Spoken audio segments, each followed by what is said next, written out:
the streets, take over the west and the east. I got what you need, a dose of this vitamin G. You rockin' with beats, discussing the heat in the streets, take over the west and the east. I got what you need, a dose of this vitamin G. You rockin' with beats, discussing the heat in the streets, take over the west and the east. I got what you need, a dose of this vitamin G. Rockin' with beats, discussing the heat in the streets. I got what you need, a dose of this vitamin G. You rockin' with beats, discussing the heat in the streets. I got what you need, a dose of this vitamin G. You rockin' with beats, discussing the heat in the streets. Take over the west and the east. I got what you need, a dose of this vitamin G. Vitamin G. Vitamin G. Got what you need. I'm on the outside looking in, and I wanna be back on the inside. I don't wanna be left on the outside, all alone. Vitamin G, got what you need. Vitamin G, got what you need. All alone. Vitamin G. Discussing that heat in the street, hey, we got just what you need on Vitamin G. You rockin' with beats, discussing the heat in the streets, take over the west and the east. I got what you need, a dose of this vitamin G. You rockin' with beats, discussing the heat in the streets, take over the west and the east. I got what you need, a dose of this vitamin G. You rockin' with beats, discussing the heat in the streets, take over the west and the east. I got what you need, a dose of this vitamin G. Rockin' with beats, discussing the heat in the streets. I got what you need, a dose of this vitamin G. You rockin' with beats, discussing the heat in the streets. Got what you need, a dose of this vitamin G. You rockin' with beats, discussing the heat in the streets. Take over the west and the east. I got what you need, a dose of this vitamin G. Vitamin G.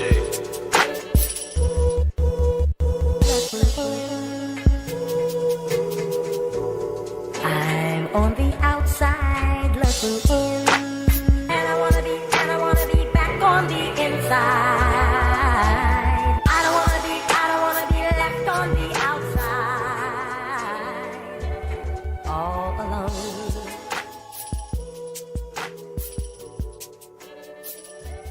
All alone.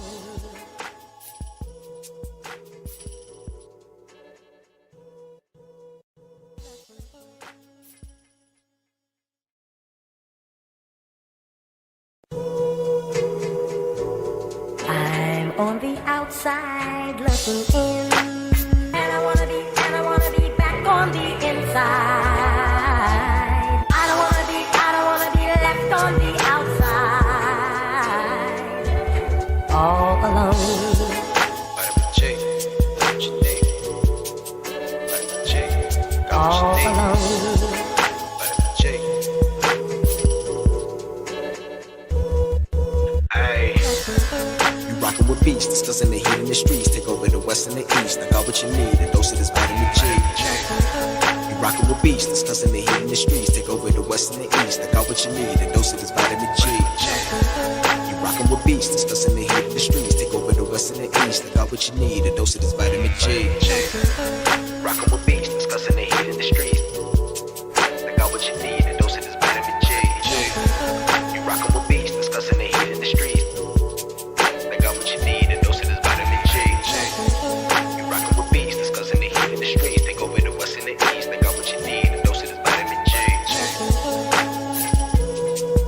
Vitamin G. Vitamin G. Got what you need. I'm on the outside looking in, and I wanna be back on the inside. I don't wanna be left on the outside, all alone. Vitamin G, got what you need.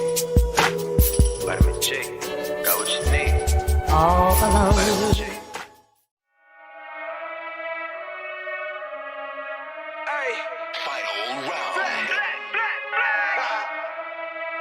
I already know how I'm coming, man. Yeah. Try run the town. Tell no duck when they hear that sound. How they gon' come up now? Heavy as the head that'll wear that crown. I'm going pound for pound. And if it's about smoke, then we talk all of that.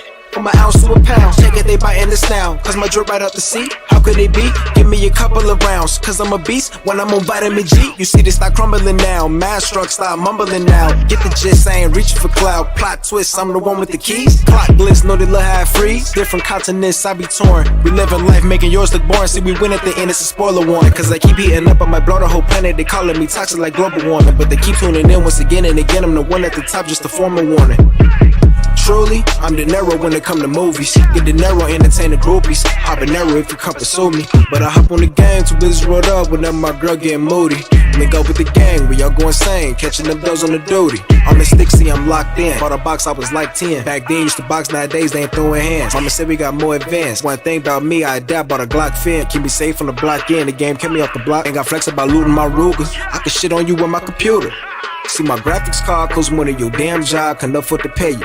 And my monitor, big as hell, detail, so I can see when I spray you. To reload the clip and record the clip is go all say to that SSD. Know a whole lot of trill game heads like me wanna see tune into that VGP.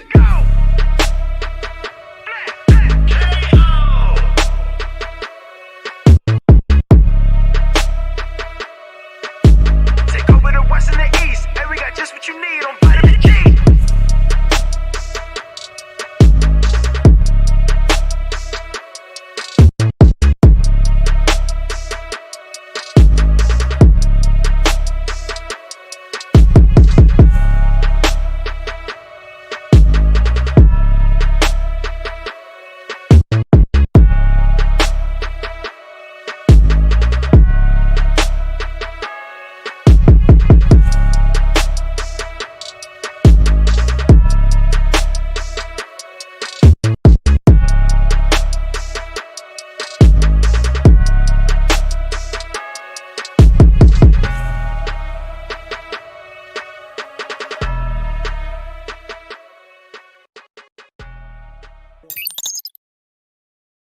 My microphone. Oh no, my microphone is working. How's it going, everybody? It's your boy Dante Crisis back with another weekly dose of vitamin G. Sorry we missed last week. Blame the American side because the American side were like, "Bitch, it's Labor holiday. We gonna take this day off."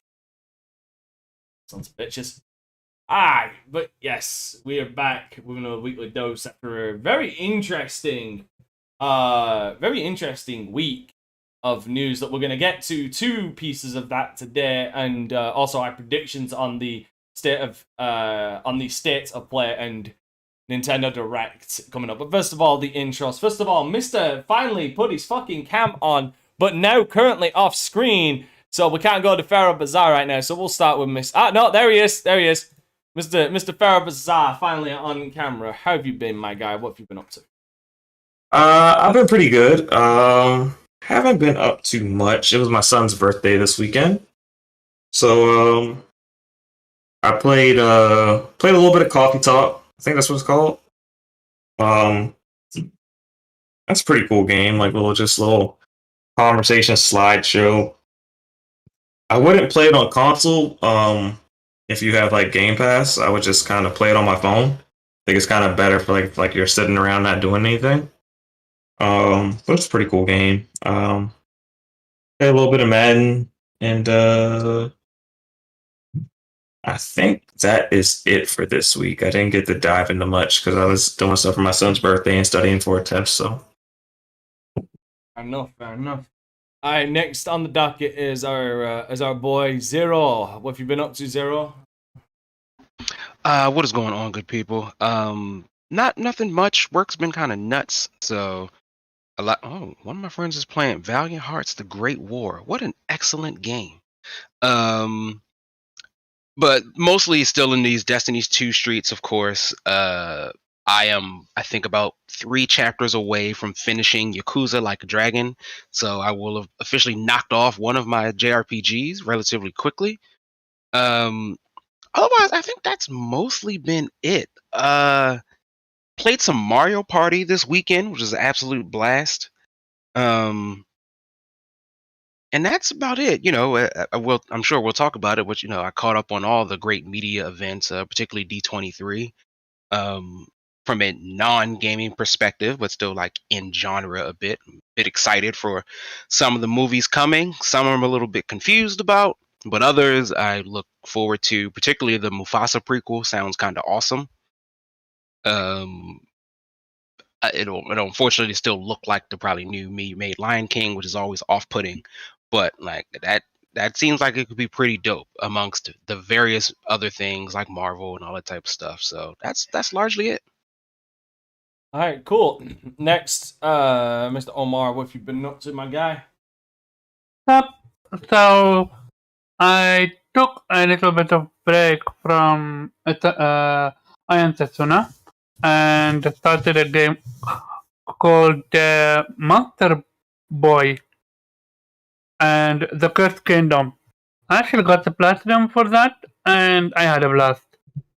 I truly had a blast with this one. If anyone is a fan of Metrovania, it's in discount on PlayStation right now. Pick it up. You can turn into different type monsters. You solve puzzles. You have some great boss fights. And yeah, other than that, I started a game called Kitaria Fables. You are playing in an open world, semi-open world, hack and slash fantasy setting, and you're a cat. And the story is not paper thin per se, but slow burn. And it got hack and slash mechanic, but it also got farming mechanic. So you need to farm in order to make money and stuff like that. Also a game I recommend. And other than that, yeah, I downloaded Valhalla. Let's see what the fuss is about. Especially with them going back now to Mirage and going to stealth and stuff like that. I'm curious how Valhalla holds up. And that's about it. Alright, cool. As far as myself, I've actually been getting back into Grand Theft Auto Online. Because Oh, wait a minute. Are we out there selling that white? Or are you flipping cars? kind of a bit of everything, to be honest. Yeah, see, I finally got back into it after they finally... I wanted to get back into it recently because they finally updated the game to where you're able to handle your businesses, like the nightclubs, the arcade, your MC business CEO. You can do all of that in private sessions, like closed friend sessions, closed crew sessions, stuff like that. Not in solo though, which is weird. But yeah, when they finally added that, I was like, I feel like I can finally get back into this, because the problem with GT Online is they keep fixing shit that doesn't need to be fixed. They kept putting off addressing the key issues with that game until they got to the point where they realized, oh, we have let this fester for so long, we can't fix any of this now. So instead, what we're going to do is we're going to set it to where you can finally do all of your shit in offline sessions. Or in private sessions. Because like they fucked the economy so hard, they made it a real big case of the haves and have-nots. Grieving got to a scary goddamn point where everybody was just fucking everybody because they can fly in a goddamn car that can fire goddamn missiles, or jet-powered fucking cars, jet-powered bikes that can fire missiles. Like, they just let it, they compounded the problem, and when they finally tried to address the problem, they realized how much they fucked it up, and there was only one recourse, and that was to allow people to do this shit in private. It's kind of sad. So when did that update come? Because I remember that was part of my biggest challenge during the time, of course, trying to sell cocaine, or the cocaine was especially difficult because that damn truck is so slow. But even things like the shipping and moving cars, like, all damage to cars is like lowers how much money you get, and you become an absolute beacon the moment you're driving that car. To the point when I played, there's a workaround to force yourself into solo queue if you adjust the MTU settings on the PS4 or 5. I think if you put them up high enough, it will like basically put you in a session by yourself. And I used to do that for a while. Yeah, no, everybody did that. That's the thing. Like people have been doing that. Like on PC, people were forcing fail state, not fail states. They were almost forcing like a DDoS, where it would disconnect them from the current session and put them in a new session, but the new session would always be empty. It would be an empty public session. Yep. Like I said, it got to the point where people would keep doing that just to handle their business, because Rockstar never addressed the issue. The problem is, like I said, Rockstar always compounded the issue. Like, yes, they actually make you a beacon to everybody in the session, and the problem is people would just do it because there's no recourse to not do it. Because if you lose your car, you don't have to pay insurance anymore. If you get killed, you don't lose that much money. And the problem is the money that people get for destroying your shit while you're trying to do it isn't that much. It's like fucking $5,000. It's not worth it at all, other than to fuck with people. Exactly. Which was something that they had continuously fostered and allowed to fester. And when they finally realized what they'd done and tried to fix it, they realized we can't. It's a giant shit show. But now I can actually do it. Like, no joke. You want to know, in the last, I'd say 4 days I've been playing this, probably a combined total of like 24 hours, give or take. You want to know how much I have gotten done? I've been able to complete the casino heist numerous times. I've been able to buy a fucking arcade and max that thing out, including all of the arcade machines. I've been able to buy a clubhouse and get that maxed out with all of the upgrades. And I've even been able to get the gold trophy for having high popularity for over, I think it's 20 hours. That's how much you can achieve in that game when you don't have people just griefing you. Because it's not just playing spending an hour trying to get one thing done and everyone blowing you up every single time. Because all those people have the money because they bought the shark cards to buy the Oppressor Mark II and just annihilate you from the sky.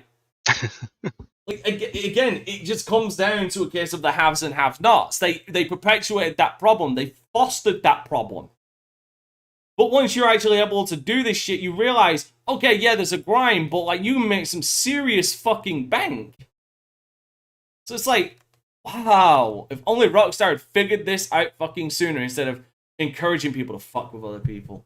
Anyway, aside from GTA Online, I have been playing some Metroid Prime. Nearly done with that. Very happy to be playing that again. I'm gonna need to get I'm gonna need to get another Patreon poll up soon for that. I've been playing some Mass Effect Andromeda.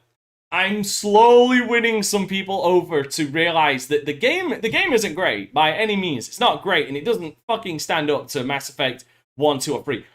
But it ain't utter dog shit. As it isn't as bad as the myth has built it up to be. Do you know what I mean? Like the environments in that game are absolutely fucking gorgeous. Aside from that, played and completed Umbrella Corps. Don't ask me why. I just wanted to get it out of the way. Played and completed a game called Butcher. That was hella fun. And now I've started a Let's Play of Wolfenstein Cyberpilot, which is really fucking good. Better than Youngblood. And Kane and Lynch 2 Dog Days, because I fucking hate myself. Like, I have severe masochistic tendencies, clearly. Also more Persona 4 Golden, which is always fun. Unfortunately, I had to miss last week because I caught a 24-hour bug that just left me over a toilet seat for like half of the day. Dry heaving, people. It ain't fun. It ain't fun in the fucking slightest. And I actually watched today the first episode of the Cyberpunk Edgerunner anime, and it's good. Even if you've not played Cyberpunk 2077, the first episode of that anime does very well in setting up how much of a shit place Night City is and how easily things just are in the shitter. Is it? Do you have to have watched? You have to have played Cyberpunk? No, like I said, no. Like I said, you don't need to. The first episode does a good enough job introducing like Night City itself that you don't need to play the anime. Got it. Like I was saying before the show started, they're doing a really good job with these shows of giving viewers who are seeing it for the first time enough information to make them want to actually dive into the game. So they're not starting the show from a point where if you haven't played the game, you don't know what the hell is going on. Yeah, with a lot of these shows nowadays. That makes sense. Exactly. Okay. And I can neither confirm nor deny I'm watching episode 2 whilst the podcast is going on. Alright. Well, okay. We'll go into the second topic first because I don't know. Is Jubei joining us today? Because he's been radio silent for a couple of hours. I'm sure he'll make it. You know how he is. I know how late he is. I mean, he's been radio silent for the last fucking 5 hours. Was it 5 hours? Yeah, it's seeming like 5 hours. He's still grieving what happened last night. Okay, do I want to know? Okay, spill it, motherfucker. I'm big screening you so you can tell. It's the first day of the NFL season yesterday. Oh, hold on? Was it the Cowboys? Yes, it's the Cowboys. Yeah. You already know the answer to your question. It's the Cowboys. They got crushed. So, you know. It's like a national holiday then to lose week 1. Oh, poor Jubei. Poor Jubei. He's going to come on camera and he's going to be bald from pulling out his dreads over it. Guys, like, God damn it, why?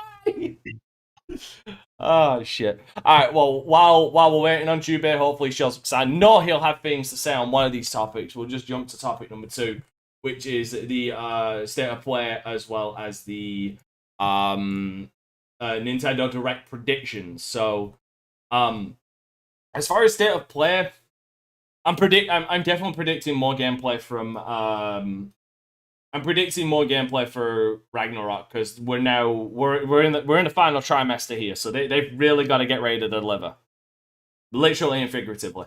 So like that's definitely something that's going to be a key focus because I don't know if anything's been announced actually for the show.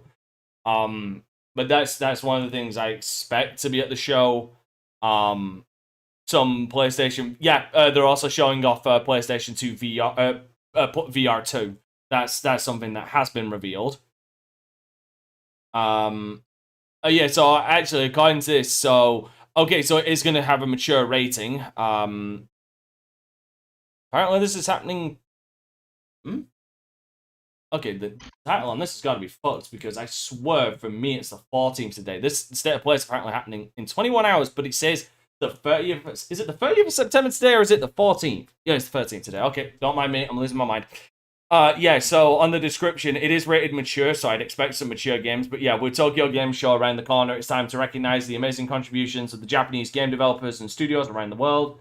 Our next state of play hits Tuesday, September 13th, and is about 20 minutes of updates and reveals for 20 upcoming games for PlayStation 5, 4, and VR2. So it looks like we're going to get some VR2 news, but it's mainly just going to be Japanese studios, it looks like. So it would not surprise me if we see maybe some Kingdom Hearts updates. Not Kingdom Hearts updates. Actually, maybe a Kingdom Hearts update, maybe. But also definitely some Final Fantasy updates as well, most definitely. But really... But yeah, it is seeming like it's only Japanese games tomorrow. So Interesting. Maybe we'll get some more on Street Fighter because they're obviously a Japanese studio, but who knows at this point. But it's only going to be 20 minutes as well, so like deal with that what you will. Zero, you got any predictions? Now we know that it's only going to be Japanese studios.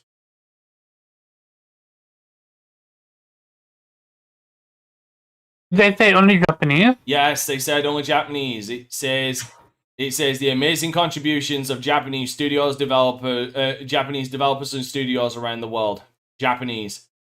Our next day to play will hit Thursday, September 13th. I read the Japanese part, but you didn't say only. That's why what made me curious now with that one. I mean, they didn't say that they were only going to show Japanese titles, but they just highlighted with it only being 20 minutes.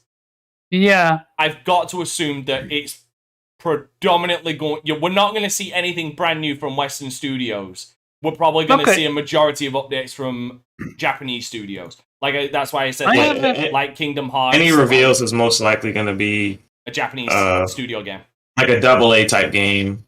You're not going to. Not per se. No. I know what they're gonna show. I think. you know now. You got the inside knowledge. I think. I know. I'm not an insider whatsoever. I mean, the biggest stage is going to be at the Tokyo Game Show. They wouldn't. A big game wouldn't show themselves on a smaller stage when there's a big event. But like that's what I think is going to happen. They're going to show it exactly at their event, and then at Tokyo Game Show they're gonna West Coast Square gonna show the exact same thing, I believe. So this isn't the show to show God of War? No, this is absolutely not it. Yes, it is. God of War. I mean, it actually would be the show to show God of War because the game's supposed to come out in like 60 days. According to a friend of mine, and she is a co-host of my show, PlayStation starts showing actual what's called breakdown for games almost like 3 weeks before release or a month before release. That's definitely not true. They did a whole show for Horizon Forbidden West. Yeah, but Horizon got delayed. Horizon wasn't supposed to be delayed. Yeah, but they showed it in May, and the game wasn't supposed to come out until the fall anyway. And then it got delayed. And then it got delayed a couple more months into the following year. If you look at Last of Us, if you look at what's called Ghost of Tsushima, what do you call that? If you look at their prior track record, it hasn't always been like 30 days before. They've shown stuff well in advance. Yep. To the game actually releasing historically. According to IGN, so this is also an info from IGN. While we don't know exactly the games that will be a part of the presentation, it's important to note that it arrives just before Tokyo Game Show, and Sony believes it is the perfect time to kick off another state of play in time with the show. God of War Ragnarok and PlayStation Studios may very well be a part of the show, but Sony's messaging does make it seem like there will be a bigger focus on its third-party partners rather than its first-party studios, which means we may hear more about Final Fantasy XVI, Final Fantasy VII Rebirth, Crisis Core, Final Fantasy VII Reunion, Sonic Frontier, Dragon Quest III HD 2D Remake, Resident Evil 4 Remake, Tactic Ogres Reborn, and more. And you gotta guys remember, it's only a 20-minute show, so I mean, they're gonna want to highlight what they're gonna want to highlight what is coming out in the immediate future soon. Yeah, and they're gonna want to provide assurance to consumers that games that have been announced are on track. Like that's kind of what you're gonna do in 20 minutes. Like you're not gonna do much more than that in 20 minutes. Really, this is why I believe this is so. Then what needs to happen? Then 2 more shows after this need to happen. One, God of War breakdown, and the other one is an insight in the to the future what PlayStation have. I guess that's probably not gonna. That's probably not gonna. The happen. first one I can see at this point in the season, it's like if it wasn't like this, probably that they might do something for God of War like a couple weeks before it comes out. You know, just to kind of build that hype for it. Yeah, I can see. But as far as like a future showcase of what's coming down the pipe, like that type of season has kind of passed for showing that kind of stuff. So they kind of let you know we're not really doing that. Like as far as like a future showcase. If anything, do it. Like we might get a showcase in like maybe December for 2023 releases. Something like that. I was. Do you think we even get a showcase? I've noticed that they've been not oddly, but maybe just because they don't want the two lines to mix, but like quiet about like where we are with the Last of Us. Yeah, show. They've been super quiet about a lot of things, and I think they're gonna leave that up to HBO. Honestly, I mean, HBO is really good with that. I think they're gonna let HBO handle that messaging and marketing. It's a That's part just of their because- marketing now. Like when you start watching things on HBO, they're going through like House of Dragons, all the stuff they have, and it ends with The Last of Us. And I was like, okay. So you might be right. I mean, like, and you might be right once again. Like I don't know if it'll be taken well if somebody gets up on stage and sort of talks about the Last of Us TV show for these video games. It's never gone down well. It didn't go down well for fucking Ubisoft. Yeah. So that's tough. So I mean, I guess you're right. Like 20 minutes. What Tactics Ogre? That other that Diofield? Diofield, yeah, Diofield. Probably Crisis Core. Probably Crisis Core. I doubt you get Final Fantasy 16. Final Fantasy 16, whatever they're gonna show, will probably be at Tokyo Game Show. We might see Final Fantasy 16. But remember, they also need to do breakdown on Final Fantasy 16 is a big game. It is a premier title. If they were gonna show it, they're gonna let you know, hey, come see this. Isn't that? The Resident Evil 4 remake coming? Hey, they didn't do it when they Resident Evil 4 remake is. I mean, quite frankly, when they did that Summerfest, what's called showcase, they didn't tell us anything what we're gonna see. And what did we see? We saw Final Fantasy 16. We saw Resident Evil. We saw the remake of Resident Evil. We saw Tekken. You have to look at the timing though. That they were at the Summer Games Fest stage. That was the stage for those. Yeah, and this is the stage for the Tokyo Game Show. It's not. It's not. They're doing it ahead of the Tokyo Game Show. They're not a part of. This isn't their Tokyo Game Show showcase. They're not tied to the Tokyo Game Show. They just decided, hey, it's right next to it. It's good timing for us, as opposed to being a part of the Summer Games Fest. They had the Summer Games Fest logo attached to that state of play. It's a little bit different. This is completely disconnected from. Like you got to look at the context of the event. I understand that it's a little bit different. Like if you're trying to if what you're trying to say is they're riding the hype of Tokyo Game Show, you do it literally the day after Tokyo Game Show.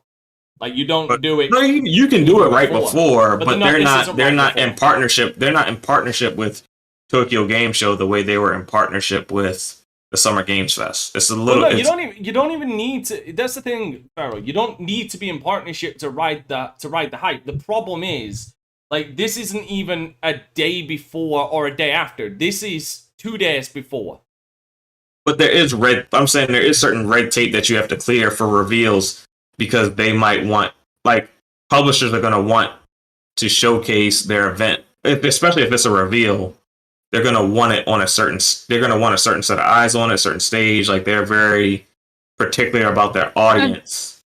I'm not saying that the Sony stage is a bad stage, but I'm saying it may not be part of that publisher strategy of how they want their game displayed. In a certain light for the first time or something like that. It will get less eyes than the Tokyo Game Show, especially when it comes to press as well. I think the question is like because I'm looking at the list of things that they showed from the last showcase, which was a lot, but there were a lot of things that we either knew were coming or didn't know was coming, and it sort of sizzle reeled it. Like I think about the Final Fantasy 16 thing, it was just a trailer, so I doubt we're getting in-depth look into really anything for the most part. No, we're not getting anything from that. That's gonna be spared for Tokyo Game Show, I think, with Square Enix. We're gonna see some gameplay. And so that's what I think about. We see gameplay of 16 yet. If anything, if we see anything from 16, it will be a trailer again. But then afterwards, we'll get more shown at Tokyo Game Show. Something like that. Or what they might do, they might show you the trailer here, and then at Tokyo Game Show, they show the exact same trailer. That happened. Maybe. Yeah. I don't think this is an event that you should get too excited for. Like we're gonna see like big AAA game because it's not the stage for it. Like I doubt you're gonna see big AAA gameplay of one of the top games of the year coming out at this particular stage. Just this time of year doesn't make sense for that because this time it's September. The holiday season is about to start. The marketing machine for games that you want to sell right now is beginning. Like that. Like that's the whole. Like that's the type of focus that an event this time of year has. They're trying to sell as much as they can before the year ends. So that's going to be the focus of what they're going to show. Yeah, and like because the last one from June is about 20 minutes, 23 minutes, 20 seconds totally. And I would say the two biggest walkaways from that was Final Fantasy 16, and I believe is that the reveal of Street Fighter 6. No. So it was Final Fantasy 16. It was Resident Evil Remake. It was Street Fighter 6, not reveal, but more like just gameplay. More gameplay showcased. And what else? I think that was about when it. was this state of play you're talking about? It was in June. Okay, state of play. I'm Are gonna. you talking about It was the part of Summer Summer Fest Games one? Fest week. So, Yeah.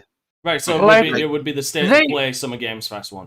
Yeah. Yeah, so they didn't even hype it up. Like they almost like stealth drop it the same way they did it with It today. wasn't a stealth drop. They didn't have to hype it up because they were a part of a bigger event. Like they were like the event already was hyped up. They were a part.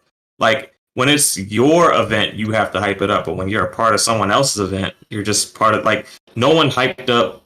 Like Sony didn't hype up their E3 shows because E3 was the hype.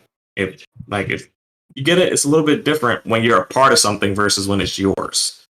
You have to, drum up your own audience when it's your show versus when you're a part of someone else's show. Did Microsoft? When it's your own, you gotta hype it up. But when you're part of something, that is generating the hype. Yeah.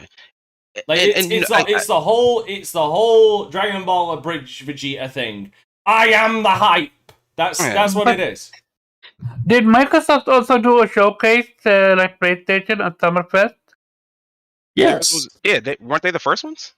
Or No, were they the did. last No, ones? they were like on Saturday or Sunday. Yeah, they were the last. Yeah, ones. they had a show. I think only Nintendo didn't do anything. Yeah, and I don't believe Nintendo did. Yeah. So again, looking at the game, and part of it is like some of these games have come out. Like so, from June, Tunic had dropped, Roller Dome has dropped, Stray had dropped. Maybe we'll get more information about the Horizon stuff. Oh, the Spider-Man PC remastered had dropped. Horizon Call for Mountain, the VR. Yeah, they're gonna definitely cover that. It might be a quick opportunity to show more Valkyrie profile stuff. Valkyrie Elysium, they might announce the demo because apparently there is a demo for it, and I'm waiting on that. As for Diofield, I don't think they're gonna show anything Diofield related because there is a demo. For people to experience the demo. Yeah, I don't know if we'll get more on Street Fighter 6 from them. I think more Star Ocean. We have possibly Star Ocean. Whatever Star Ocean. There's still perhaps more stuff from Eternites.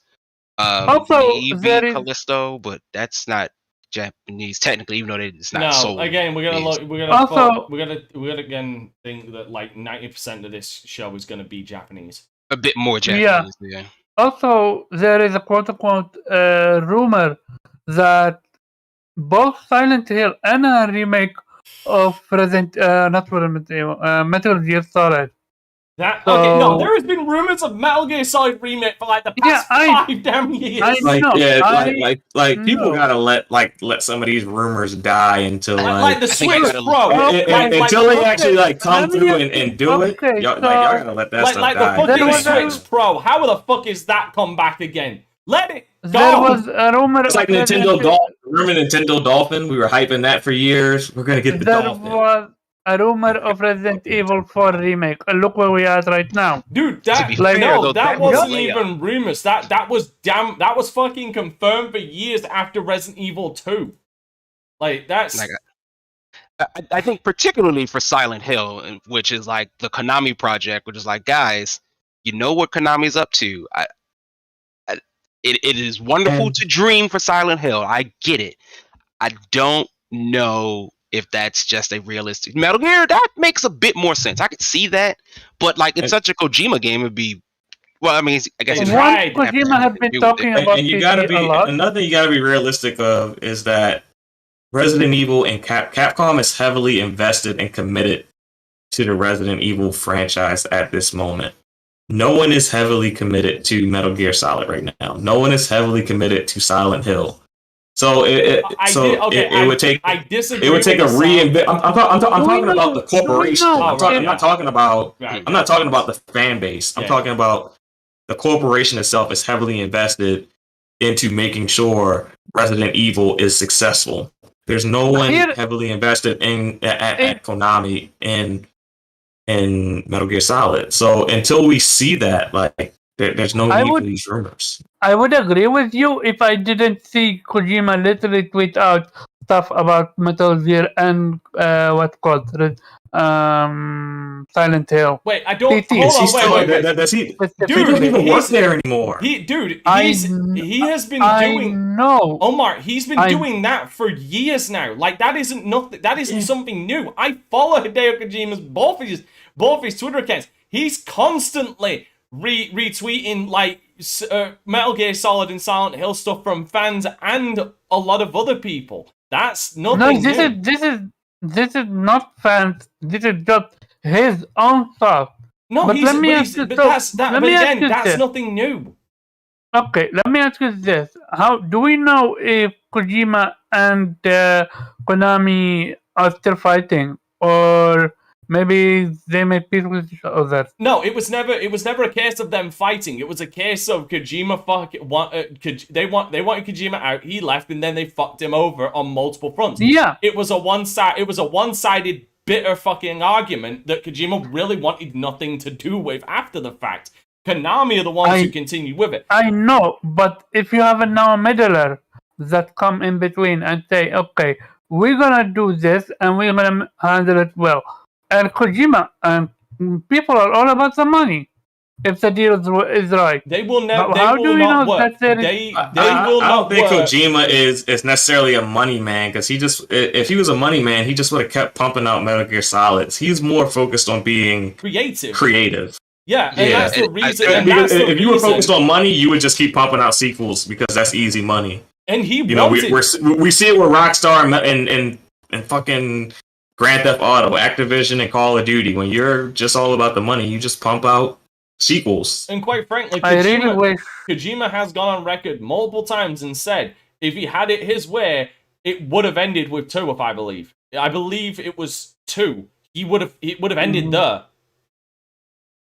Yeah, it feels. I agree with you both, and it just feels like Kojima, the creative, is just like, I might have moved on past that vision that I had for PT. I know sometime, I think it was a while ago, or maybe earlier this year, Norman Reedus had said that like the Death Stranding sequel is coming. Yeah, so like perhaps he's working on that. They're working on it. Yes, they and already it feels are like working on it. Kojima doesn't really like to split his time between these things. So it's like, I'm working on Death Stranding now. And I will say this right now. Konami will never work with Kojima again for a major reason. He is expensive. Like, as much as I like Kojima's work, he is expensive. He writes his own checks. Konami do not. That's the reason they wanted him gone. It wasn't only because they wanted more corporate people, the fact that they didn't want these Rockstar game developers like Kojima was. He was the last one in Konami who was like that. It was also the bottom line. Like, Kojima was expensive for Konami. Despite how well his games performed, like, it was a case of, even though we've made the money back, we didn't want to spend this much money. But because of you, we did. We don't want to do that again. That's why Metal Gear Solid 5 came out in the state that it was, like, damn, with a whole chapter missing, is because Konami was like, no more money. Yeah, it's a lot of stress for those people up at the top who aren't on the creative floor, but are writing these $100 million checks. Yeah, but that's and are hoping and praying that we sell enough to break even. I mean, because that's all like. And it's not, and then you gotta make the shareholders happy. So, they're looking at the expense report and they're like, man, these guys are making these games for $100K and they're returning back millions of dollars. Kojima.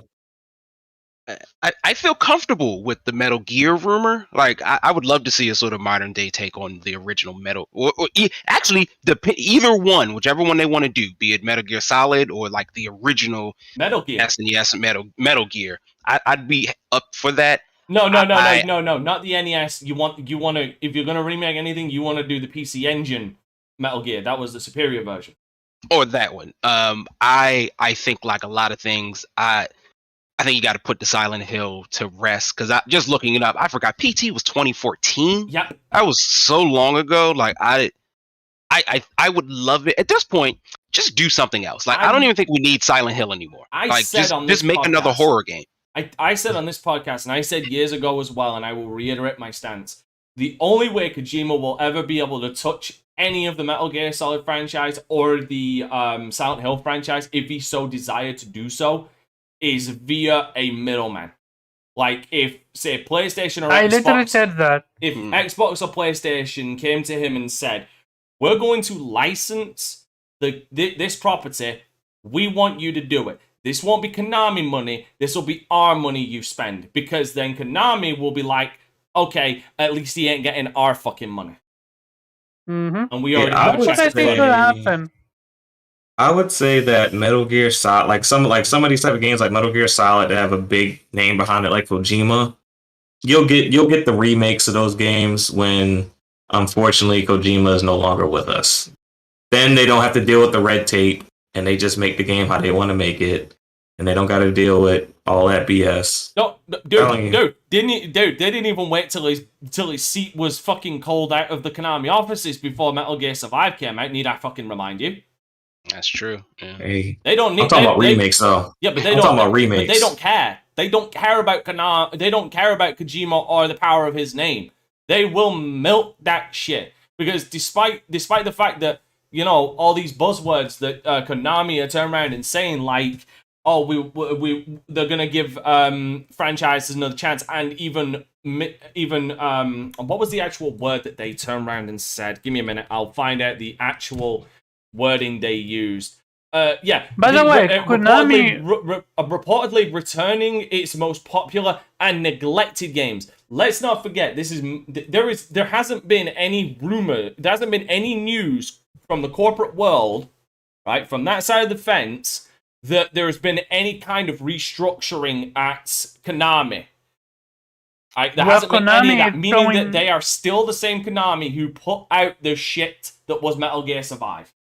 They are coming. I think they're going to Tokyo Game Show. I think. I remember seeing what's called them saying that they're gonna be at a gaming event. Which I wouldn't doubt, but let's not forget that Konami. But that's new for them. Normally they don't do so. Well, true, but I think sometimes if we keep our expectations in check, because Konami also fairly recently dropped Yu-Gi-Oh! Master Duel and the Cowabunga collection. So it's very much possible they get up on stage and give us something like that, and not Metal Gear or Silent Hill. Yeah, Konami is going to be there. So is Xbox. Yeah, but like, imagine a world where they got up on stage and showed us Yu-Gi-Oh! And the Cowabunga collection. Like, people will probably be pissed, but they did say we were going to be on stage to talk about stuff. We didn't. You assumed we were talking about the big dogs. I don't know why we didn't say that. The Cowabunga collection is out.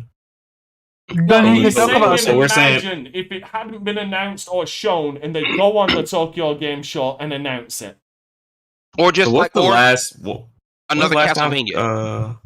When's the last time Konami released like a big AAA title? Metal Gear Solid, Metal Gear Survive. Yeah, probably. How many years ago? They tried it with Contra, but that was a flop. Their soccer game, it just sucked. PES. Oh, PES had a AAA budget. I think PES is like Pro Evolution Soccer. AAA. Yeah, Pro Evolution Soccer for them does get that treatment. But with that one, it's pretty goddamn assertive that they just didn't have the fucking time to do it. And also, this was also the time they were losing the license for it. Like, a lot of teams... I'm not sure if that's... I think that series might be dead, honestly. Like, I think... For them it is. It's dead. I never heard of it anymore. So basically, I get the reason I'm asking this, like, do we really think, because I feel like it's been a long time since we got a big AAA game from Konami. So we're saying that Konami's ready to dive back into, you know, a big AAA game right now. They're willing to assume that risk. Otherwise, you wouldn't do the the Yu-Gi-Oh one. And also, Yu-Gi-Oh's not AAA. There's nothing AAA about Yu-Gi-Oh. It's a AA game that's a cash cow. It's a gotcha game. Like down to the core of it, it's a gotcha game, which has been Konami's fucking thing for decades now. It's not a gotcha game. Can you buy packs? Can you buy packs from it? Collection. Clearly, they're going back to the gaming. Right. So two things. One, can you buy card packs from that game? Yes, you can with real currency. Sure, you can also spend it in game. That is their model. That is their model. That's their model. Like, that is the model that they have been trying to do for decades now. Since even before Kojima left, that's been a model that they've been trying to push and mainstay, especially on their pachinko side. Like, they want the pachinko success in video games, so they've always been in the mobile market. And as far as the Cowabunga collection, Capcom didn't make it. Not Capcom. Konami's right now. Konami's right now is for bang for buck game development. Yeah, at the moment, because the Cowabunga collection was not made by them. That's what I'm saying. Like, do we really think they're ready to dive back into AAA gaming? Because they haven't shown a hunger for it. They've shown that they want to make. They also haven't attended the Tokyo Game Show in the longest, so we will see when they show.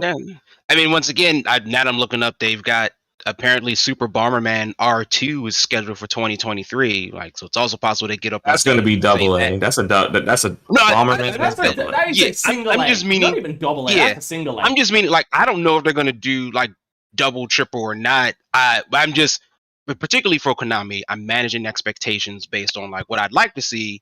Yes, is this cool Metal Gear Solid remake? However, based on their last endeavors of what they've been doing, they haven't really been putting that much effort into it, which means they can still continue down this path and still release a mid-tier game, which will probably be okay. Like, Master Duel is fun, and Cowabunga Collection is pretty awesome as far as I understand, but it could just be something like that. I don't know if it has to be a big deal thing. It just could be this realistically, I'm looking at their games right now. The last one that you could point at and say that be AAA was Metal Gear Solid 5. Yeah, because Survive. Because Survive was Metal Gear Survive. Fuck me, shut up and let me speak. Because Metal Gear Survive was basically an asset flip of Metal Gear Solid 5 because it reused every single fucking asset from Metal Gear 5, including the engine itself. So that's more of a double A because remember, I've played the game. Like, it's basically just a couple more mechanics, but everything, the locations, the animations, everything is because like the animation for the zombies in the game is basically reused animation from the soldiers during one of the missions during the Metal Arcadia mission. Yeah. They're basically just reskinned versions of them. Like, it's a complete asset flip game. And then the other one was then the next one was Pro Evolution Soccer 18, but like again, that shit has been like that they've been it's basically been the same fucking thing every goddamn year. It's like FIFA and shit and Madden. But yeah, then after that was Metal Gear, like I said, there was Metal Gear Solid Survive. There was Zone of the Enders, the second runner Mars version. I did for PSVR, PlayStation 4. So, you know, VR at that time was probably a double A. That was most likely a double A. Contra Road Core, which was a complete fucking bomb. Then everything after that was effectively updates for Pro Evolution Soccer, like season updates, mobile games, and collection releases. I mean, I'll say this. Go ahead. I'll say this, and this is gonna be my last piece on the whole Konami making a Yeah, we AAA need game. to. Yeah, because we need to move on to direct. I think Konami has a lot of great legacy IP. I think that they're not really interested in AAA games, and I think the only way that you get a AAA game is if a third party comes and funds that AAA game with their legacy IP. Mm-hmm. So unless you know one of the big dogs, Sony or Xbox or somebody steps up and says, "Hey, we really want a new Metal Gear Solid, we'll pay for it." I think that's the only way you see it. And also I'll say this: the only way I could see any interaction between Kojima and Capcom directly is if Kojima woke up one morning and thought to himself, I want to buy the rights to fucking Snatcher and Police Knots because they're my fucking games and I want to make them again. That's the only way I could fucking see it. Because once again, remember, Kojima was also the mind behind Snatcher and Police Knots. And I think if Kojima, I mean, one, he's starting up a podcast, and that's probably going to take a lot of effort into him. So, like, Okay, he doesn't have time for video games anymore. Man, like, you know how much time and effort it takes us to do this podcast? Oh, yeah. Hours. Hours. Motherfucker. Dedication, effort from research. you guys. I just like to point out it's 2 a.m. for me currently. I mean, personally, I'd love a console return of DDR. Dance Dance Revolution. It's been an arcade scene for a while, but arcade scene's dead here in America. So, like, you mean you can go to Dave & Buster's anytime and play that game? I'll never step foot in Dave & Buster's. And Dave & Buster's be having like Pump It Up and all the other stuff, and Pump It Up is garbage, hot garbage compared to DDR. Right. Do they still have it at that bowling alley we used to go to? Oh God, I have no clue. All right, let's rewind the tape a bit and go back to the state of play. Honestly, like I said, I don't expect anything massive from this show. I expect it just to be highlights of a lot of Japanese games we already seen, and then some more shown at Tokyo Game Show at the end of trailers for like Final Fantasy 16 and Crisis Core and shit. And somebody better show that goddamn Final Fantasy. What is it? Rebirth? Reunion. No, you're not gonna see. You're not gonna see. You're not gonna see that. I need to see some. I just need to see some in-game foot. I mean, not like gameplay. Just give me a trailer. Give me another trailer. You might see it on the sizzle reel. I'll give you the sizzle reel. But I'm gonna need more. I'm gonna need more than a sizzle. I mean, give me a minute 35. Give me a minute 35 teaser. Yeah, I would say Crisis Core. Yeah, because Crisis Core comes out in December. Crisis Core comes out in December. Crisis Core is a pretty good one. That seems like a slam dunk. But you know me personally, either there or Tokyo Game Show, I need a minute 35 of Rebirth. Right. I don't think we see anything new Final Fantasy VII related until at least April of next year. All right, let's move on to the Direct though, because we need some predictions for Nintendo Direct. I'm gonna say this right fucking quick, just for everybody in the peanut gallery. Let it go, like be Elsa from Frozen. Let it go. Let it go. The Switch Pro won't ever come. Let it go. Let it go. Fucking goddamn! As soon as this fucking show was announced, immediately fucking Switch Pro was trending on Twitter. Thank God most of it is just people dunking on other people talking about it. Oh my fucking God. It's never gonna happen because Nintendo does not want to give you what you want. Nintendo hates you. They just want your money. Exactly. I'm trying to beat that into zero. In fact, he already knows this. He's just like he's like a beaten housewife. Basically, this is what Nintendo does. This is what, yes, it's an abusive relationship. Nintendo's like, what do you want for this holiday season? And you're like, well, Stan, I want, and he's like, it doesn't matter what you want. This is what I'm giving to you, and you're gonna like it. Like, so that's kind of what. Yeah. You thought you had enough Pokemon? Well, you haven't. Here's a new one. I do expect to see a little bit of Pokemon coming through. We're gonna see more Breath of the Wild too. They need to. Like, here's the thing: the two things that they need to do. I don't give it. I'm not expecting a Switch Pro. I want it because I'm never buying a fucking OLED, but I want a Switch Pro that's backwards compatible with my current games, so a lot of them don't run under 20 frames per fucking second. I'm looking at you, fucking Age of Calamity, and I'm looking at you because like they cannot release Breath of the Wild 2 on the Switch. They need a Switch Pro for that. But anyway, they need to show Breath of the Wild 2. That's one thing they definitely need to show. Because it's been too long, quite frankly. The other one, we need an update on Prime 4. Like, yes, we got Dread, but how long ago was it that they announced Prime 4 back in 2019, I think? Like, yeah, I think it was 2019. Like, they announced it all the way back then. And No, actually, I think it might have been 2018. I'm fucking double checking, just bear with me. So, Metroid Prime 4 announcement, that was... Fuck me, that wasn't even fucking 2018. It was 2017. Yeah, because you're right. I remember they announced it, and then they probably came maybe 18 or 19 and said, like, hey, we're working on it, but we don't got nothing. And then the pandemic hit. No, it was it was the next year where they said they ain't got nothing for it. And it was the year after that they announced, we've scrapped everything. We've scrapped everything that we were working on, and we're bringing in Retro Studios to help make Prime 4. Because,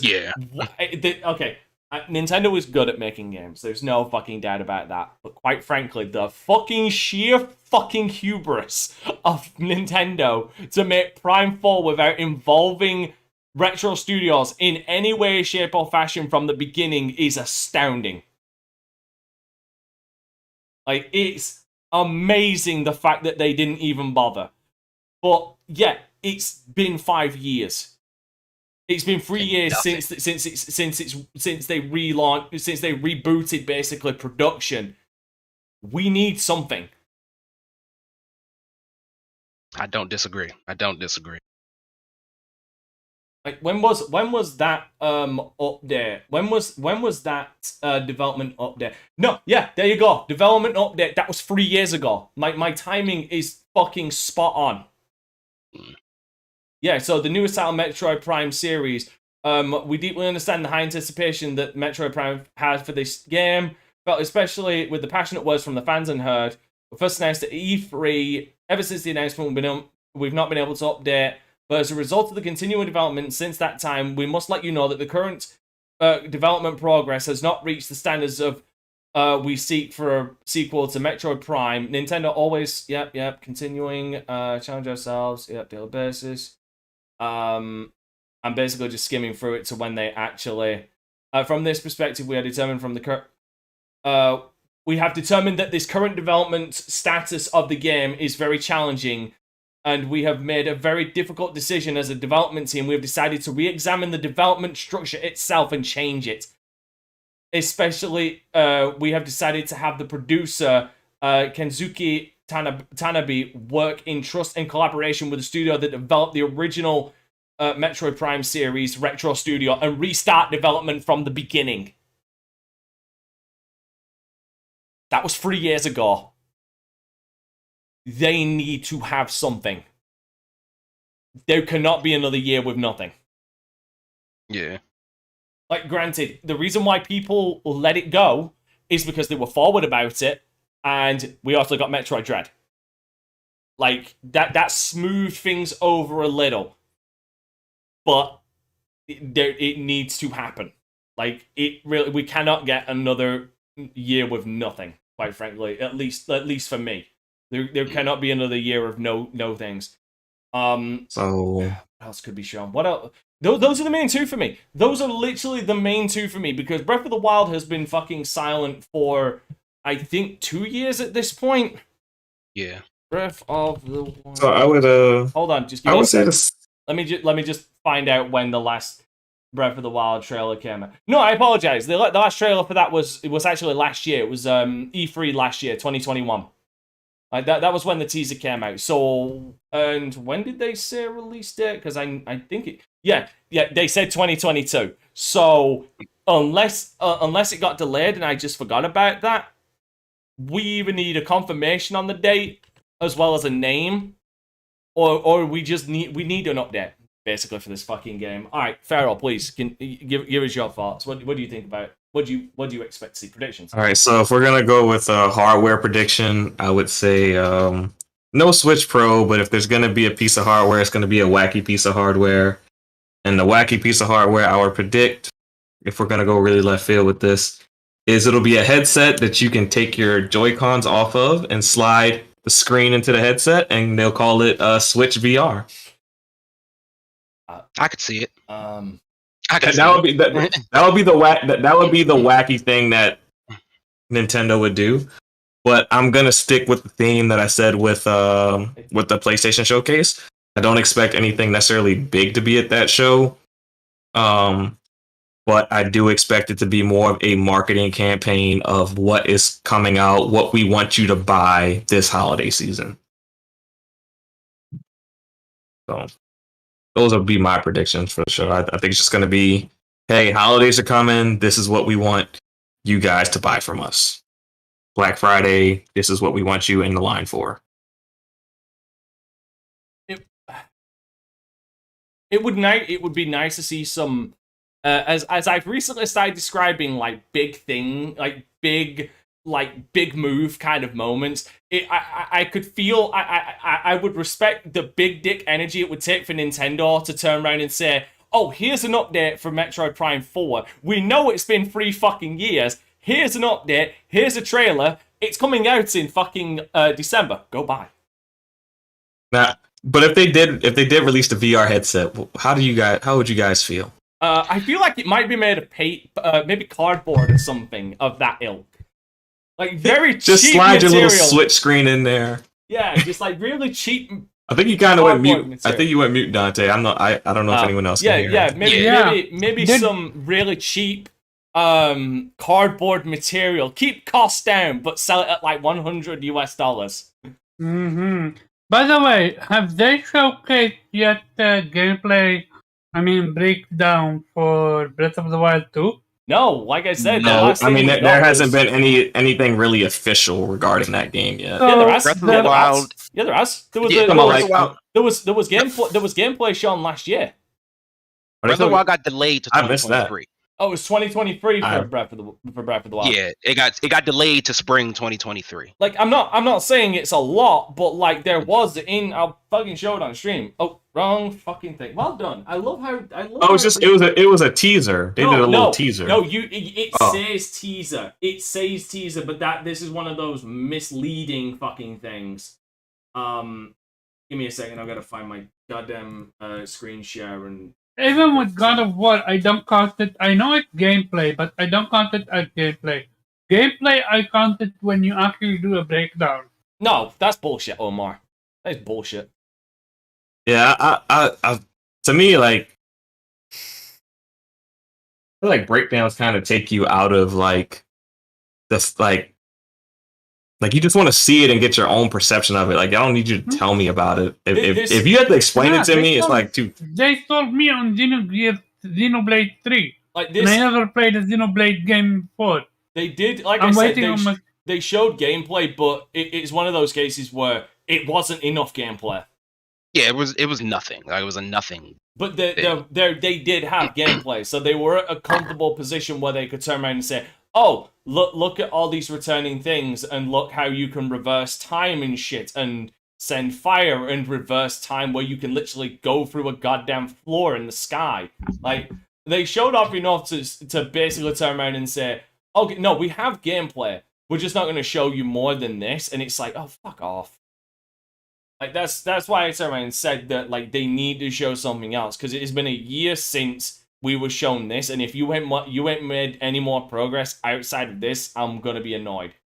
And yes, you did say it had been delayed until 2023, but still, that's literally less than a couple of months away. Do you know what I mean? If it was coming out in February, if it's coming out in February, anytime between December and February, I think you would see Breath of the Wild. I wouldn't mind just one more, an updated sort of last maybe 2-minute real or just like what this looks like. This should be like, oh, we have one more thing to show you, and like you show me maybe a Zelda voiceover. Maybe we get a little bit more sense of like what's happening. Yes. I agree with you. I think that's a nice way to cap it off. I think you got to cap it off. Well, I would hope they try to cap it off with Zelda, Metroid. You could do Bayo. You're definitely gonna see Bayonetta because it's coming this year. Yeah, or there's the like an outside of like a crazy reveal, which I don't know, because there's too many beloved titles to think for what a crazy reveal would be. Maybe a new Mario. That's the one I was going to say. Perhaps a new Mario. Yeah, I would say more at this point. A new Mario or a new Mario Maker. No. It won't be Mario Maker.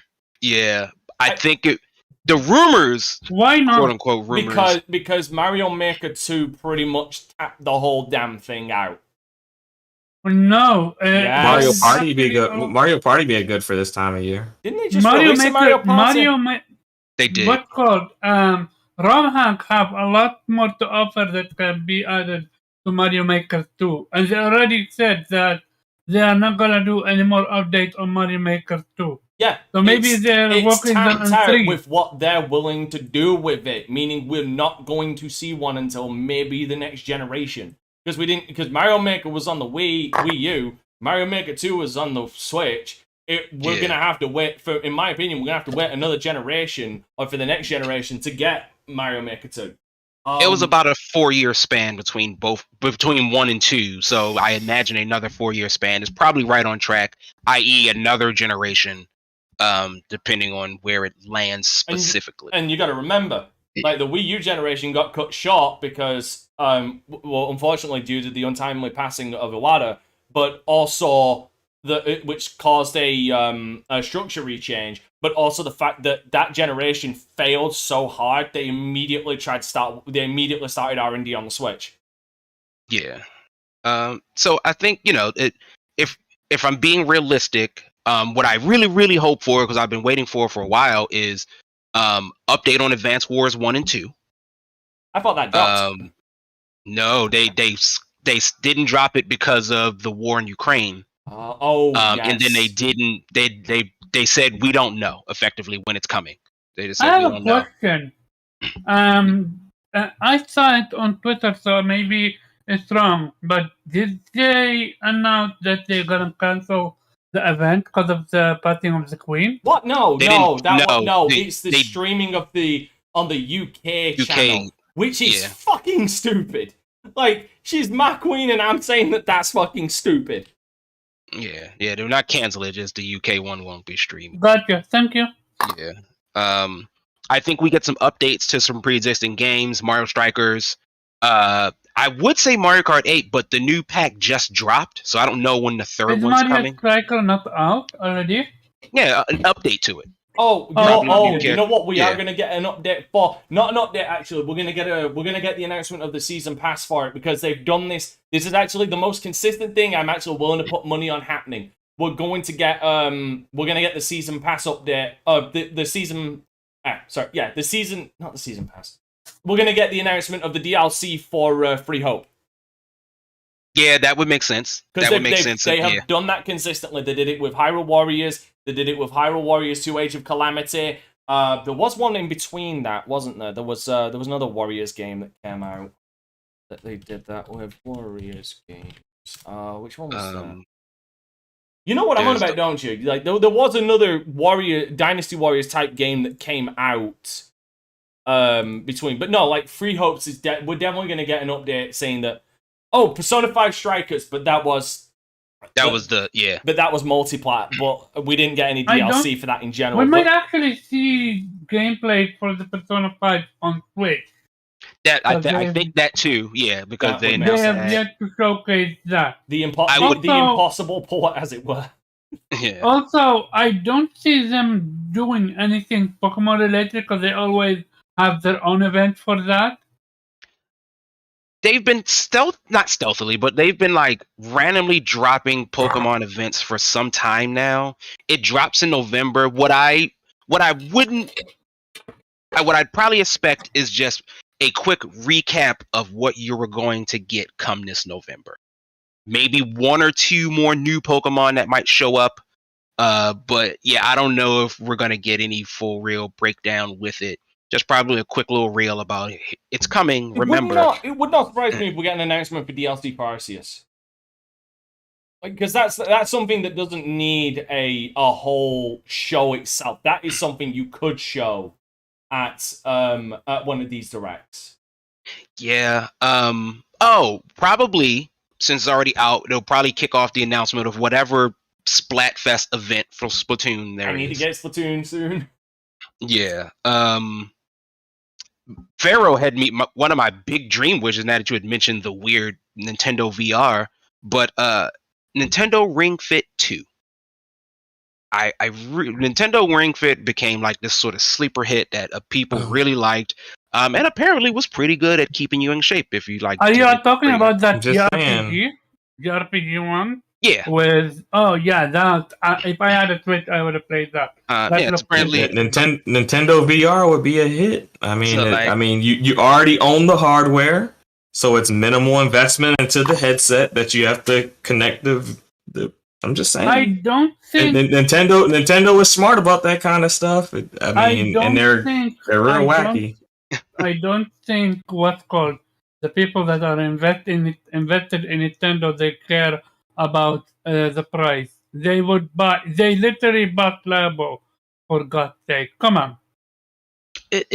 Most people are buying it for their kids, and like if your kid wants an entry into VR, and like you're like, oh, I can get my kid into VR for $100, as opposed to buying a Oculus Quest or whatever and having to buy a whole new set of games.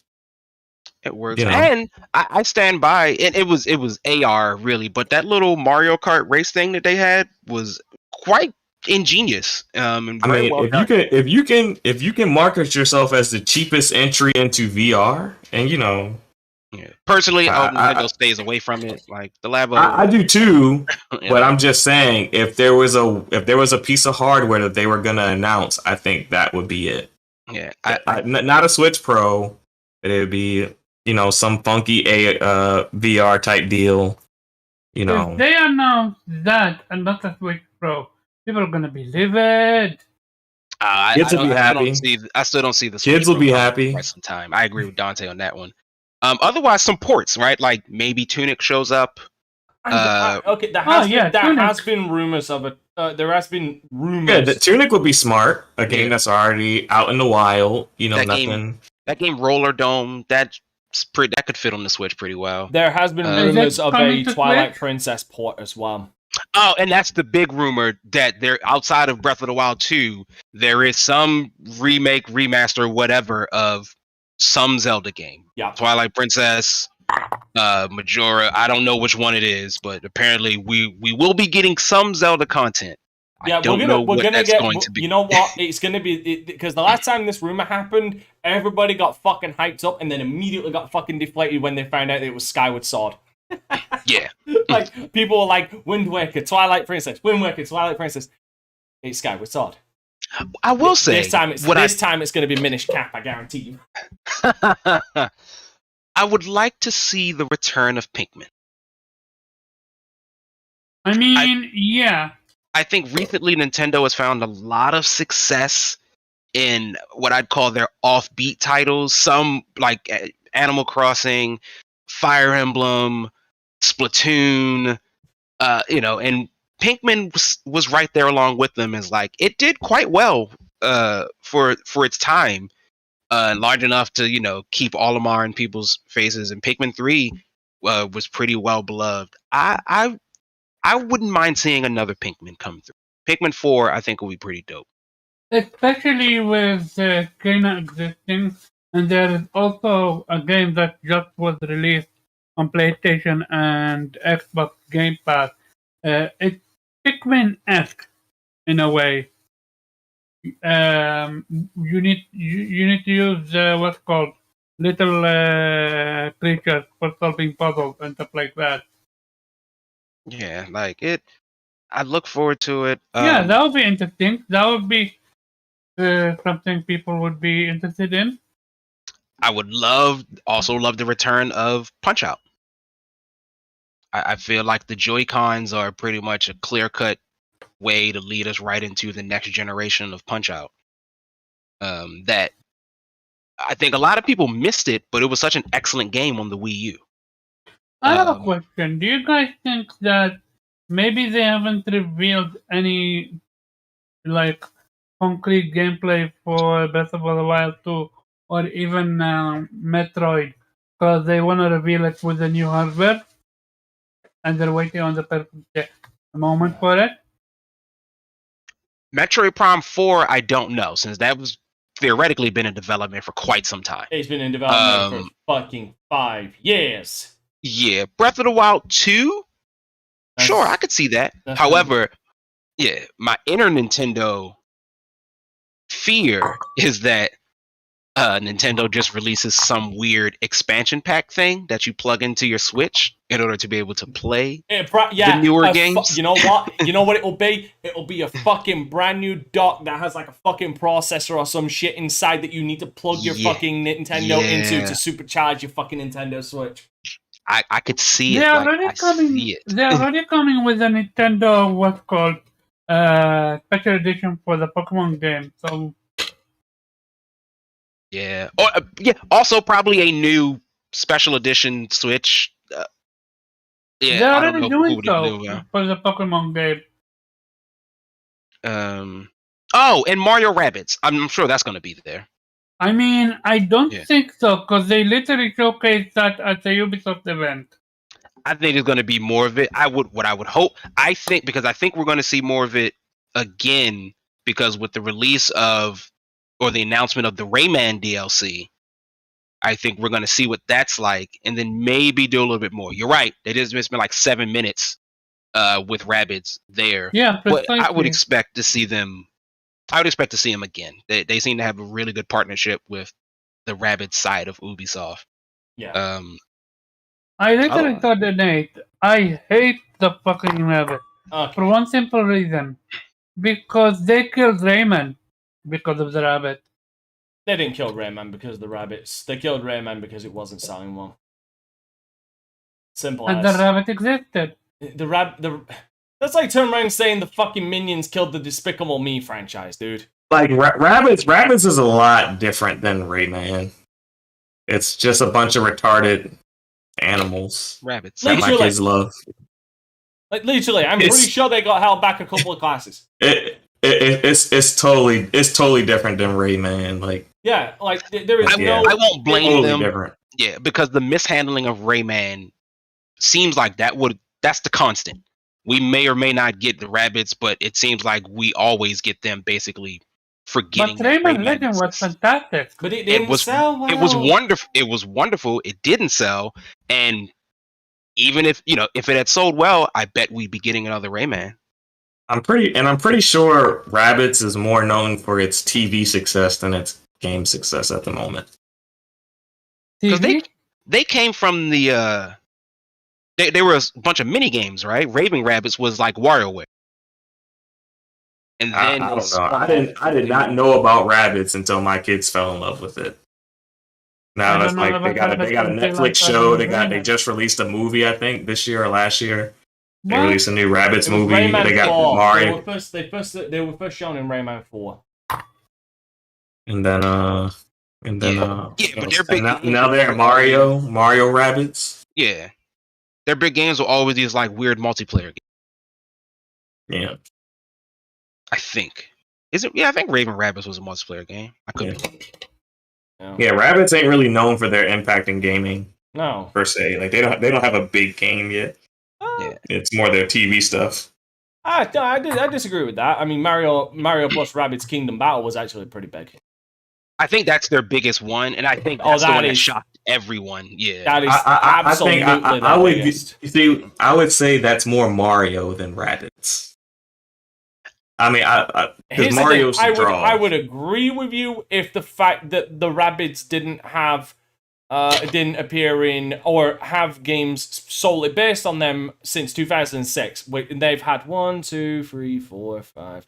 Yeah, they had 7, some 8, 9, 10, 11, 12, 13, 14 games. Yeah, they've been. I think it was a little bit of both. The Mario definitely like carried, but it was the sheer sort of oddness that Mario partnered up with like the Rabbids of all things. And I was like, Yeah, these guys, like the weird Rayman Nintendo Rabbids? are very much geniuses at finding characters from other franchises to attach to their main characters. It was the most genius move ever because the Rabbids have now evolved into video games version of the Minions, and they fit a nice little role. Kids love them. I think the Mario versions of them are hilarious. Oh, they're the better They're never, versions. I don't think they're ever going to have their own big game, but I think they're always going to find other games that kind of be like, hey, let's throw ourselves in here and do like a little partnership. Yeah, it wouldn't surprise me if during like a Splatoon event you just see a rabbit fucking hanging around in the background just waving towards you. Yes. Like, and it was very nice that the creator behind the Rabbids is a huge Nintendo fan. So like, he was very, very pleased with like when he got to announce and release this game. He was like, this has been sort of a dream of mine for a long time, and like I finally did it. All right, we need to move on to the next subject. But yeah, I'd say me and Zero at least, like staunchly in agreement that Breath of the Wild 2 and Prime 4. Wasn't Jubei here? What happened to him? Jubei is currently flying around his office because his dreads got caught in the fucking ceiling fan again. I have a live footage of it right now. It's quite hilarious. It's turned into a whole Looney Tunes skit. It's quite funny. Speaking of Looney Tunes, I don't know if anybody, Gizmo got announced for Multiverses. Gizmo, as in like the Gremlins Gizmo? Yes. Huh. So both Gizmo and Spike from Gremlins will be in Multiverses. Who is Gizmo again? Gizmo is at one point Gizmo could have been the original Minion and the original Rabbids. He's officially called a Mogwai, but he's like an adorable little teddy bear thing whose general premise is do not feed him after midnight nor get them wet. It's an old movie from the 80s. Gremlins was never the only difference is that Gremlins was never targeted towards kids. It was never targeted towards kids. Okay, it was like meant to be like a light-hearted horror type deal. Yes, it's a light-hearted horror comedy. It was more comedy. fucking terrifying than you would give it credit for. Like that first movie is terrifying. Okay, but what happened then to the Gizmo? He just came and gone. Yeah, it came and went. It's a cult horror film nowadays. Yeah, both films are fantastic though. Both films are fantastic. And it's a cult horror. It's really good, but it's more like it's a lighthearted horror. Yeah, and it was just in Multiverse's sense, it's just WB sort of, I don't even say scraping the barrel, but being very creative with like who they're including in this game. Yeah. All right, moving on to the next subject. I was gonna talk about Multiverse, but go ahead. All right, next subject. Bonnie is gone from 343. A moment of silence, if you actually give a shit, because I don't. So yes, as stated, Bonnie Ross, the woman who was one of the co-founders of 343 Studios and pretty much had her death grip around the Halo series with 343, has officially announced that she will be leaving. Oh, sorry, founder, not co-founder, founder of the studio, has announced that she left. While I hoped to stay with Halo until we release the winter update, I am letting you know that I am leaving 343 and attending to family medical issues, Ross says in a statement on Twitter. She continues, I am incredibly proud of the work everyone at 343 has done with Halo Infinite and Halo Master Chief Collection, you shouldn't, and Halo TV series, you shouldn't, and so much more. It has been an honor to serve alongside them for the last 15 years and be a part of the universe that I love. So yeah, she is gone. It's a shame Jubei isn't here because I'm sure he'd have a lot of profound things to say about this woman. But yeah, no, I'm going to be frank and honest. Though I'm seeing a lot of people on Twitter capping that she's got that upset that she's gone. I'm glad she is. All the woe, and I'm sure Kofi would also agree because Kofi was a huge fan of Halo until 343 got their hands on it.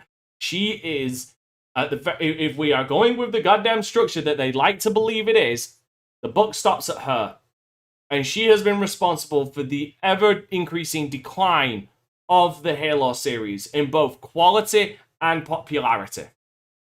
Mm-hmm. Halo 4 had from when everybody keeps saying not a great multiplayer, but and the fucking single player was fun to play, but like the story and shit wasn't anywhere as good as the previous ones, and was only good with that ending, which they then subsequently fucked up with Halo 5 with its story, which was fucking abysmal, but apparently the multiplayer was good. And then Halo Infinite, which they released the multiplayer first in beta, even though that typically was a full release, because if you look at it when it actually launched, it was the same fucking thing with all the same problems. Then they finally released the single player to much acclaim. But then they didn't release Forge. They then didn't release co-op, which has been now been delayed, I believe, a grand total of 3 times. Forge has been delayed twice. They've now cancelled couch co-op, which, you know, Jube recapping on that when he says, "Oh, it's not important. They just dropped it." But it's also the fact that they announced it and now they're just dropping it, despite the fact that you can actually glitch it in the main game, showing how incompetent that they have been. Then they've also delayed the next fucking season for for a while now. And just the trickle of content for Halo Infinite has slowly, but not even slowly, has quickly been suffocating that game into losing a large percentage of its player base. These are not opinions. These are facts. And because Halo's player count has dropped significantly because of the slow fucking molasses speed of releasing content for it, which just proves even more that live service games don't work, has killed a lot of the player base from playing that game. They've gone off to greener pastures. And all of this, I attribute 100% to Bonnie Ross. She is the head of that studio, and it has been on the decline for 15 fucking years. I read somewhere that people say that she saved Halo. Oh, here's the thing. It would not surprise me if she did save Halo here's the thing. The way I've seen people say that as well. And quite frankly, like, to my understanding of how it all went was Microsoft was planning on canning the Halo series after Reach. Like the last Bungie title. Like they were planning on canning it after Reach because, you know, Bungie's leaving. Like, so, well, first of all, Bungie's leaving, and where else do we go from here? Okay? But then she comes along and is like, let's keep making games, So she officially put a dying man on life support against his will. Is effectively what she did. Like, she saved in the sense that she saved the Halo series is the fact that we're still getting Halo games after Reach. That's not indicative, but that is not an indicative, in my opinion, of the quality of the games since Reach. Gotcha. Right, opinions. Pharaoh, I'm sure you have opinions.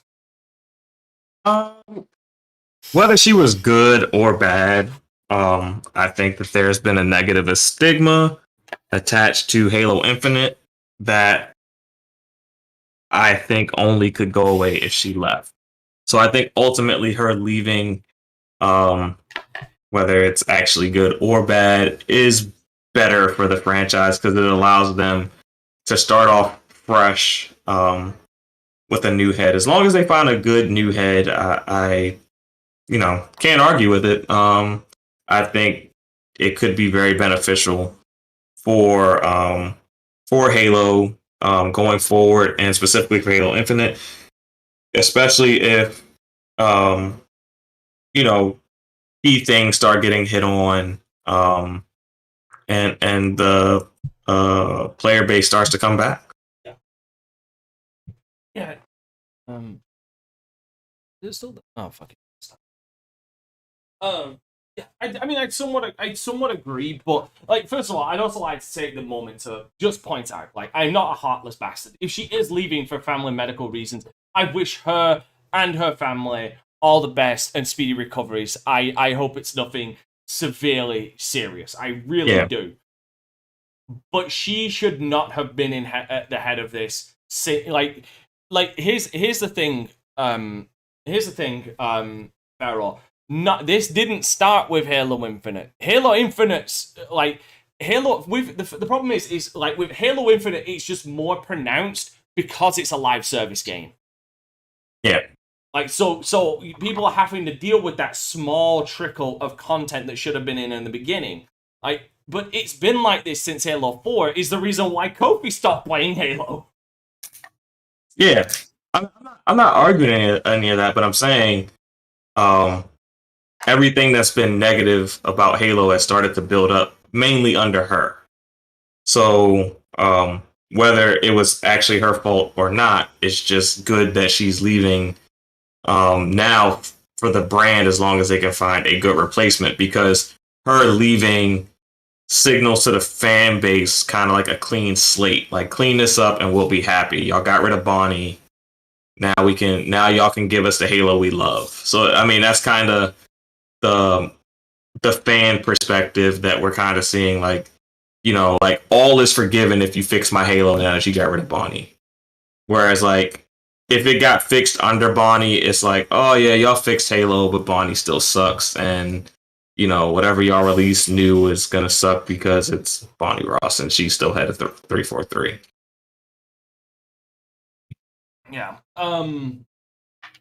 My just question for me, like, the question is, like, it also comes down to, like, where do they go from here? Because, like, it feels like they're going to need a restructuring of 343 after this, because, like, I don't want to put the blame squarely on her, but I do. But if she's the one who set the structure has failed. So 343 is going to need a restructuring of how they approach the game, like, because it failed. Like the popularity of Halo has diminished game after game, and only got better with Halo Infinite because of this giant.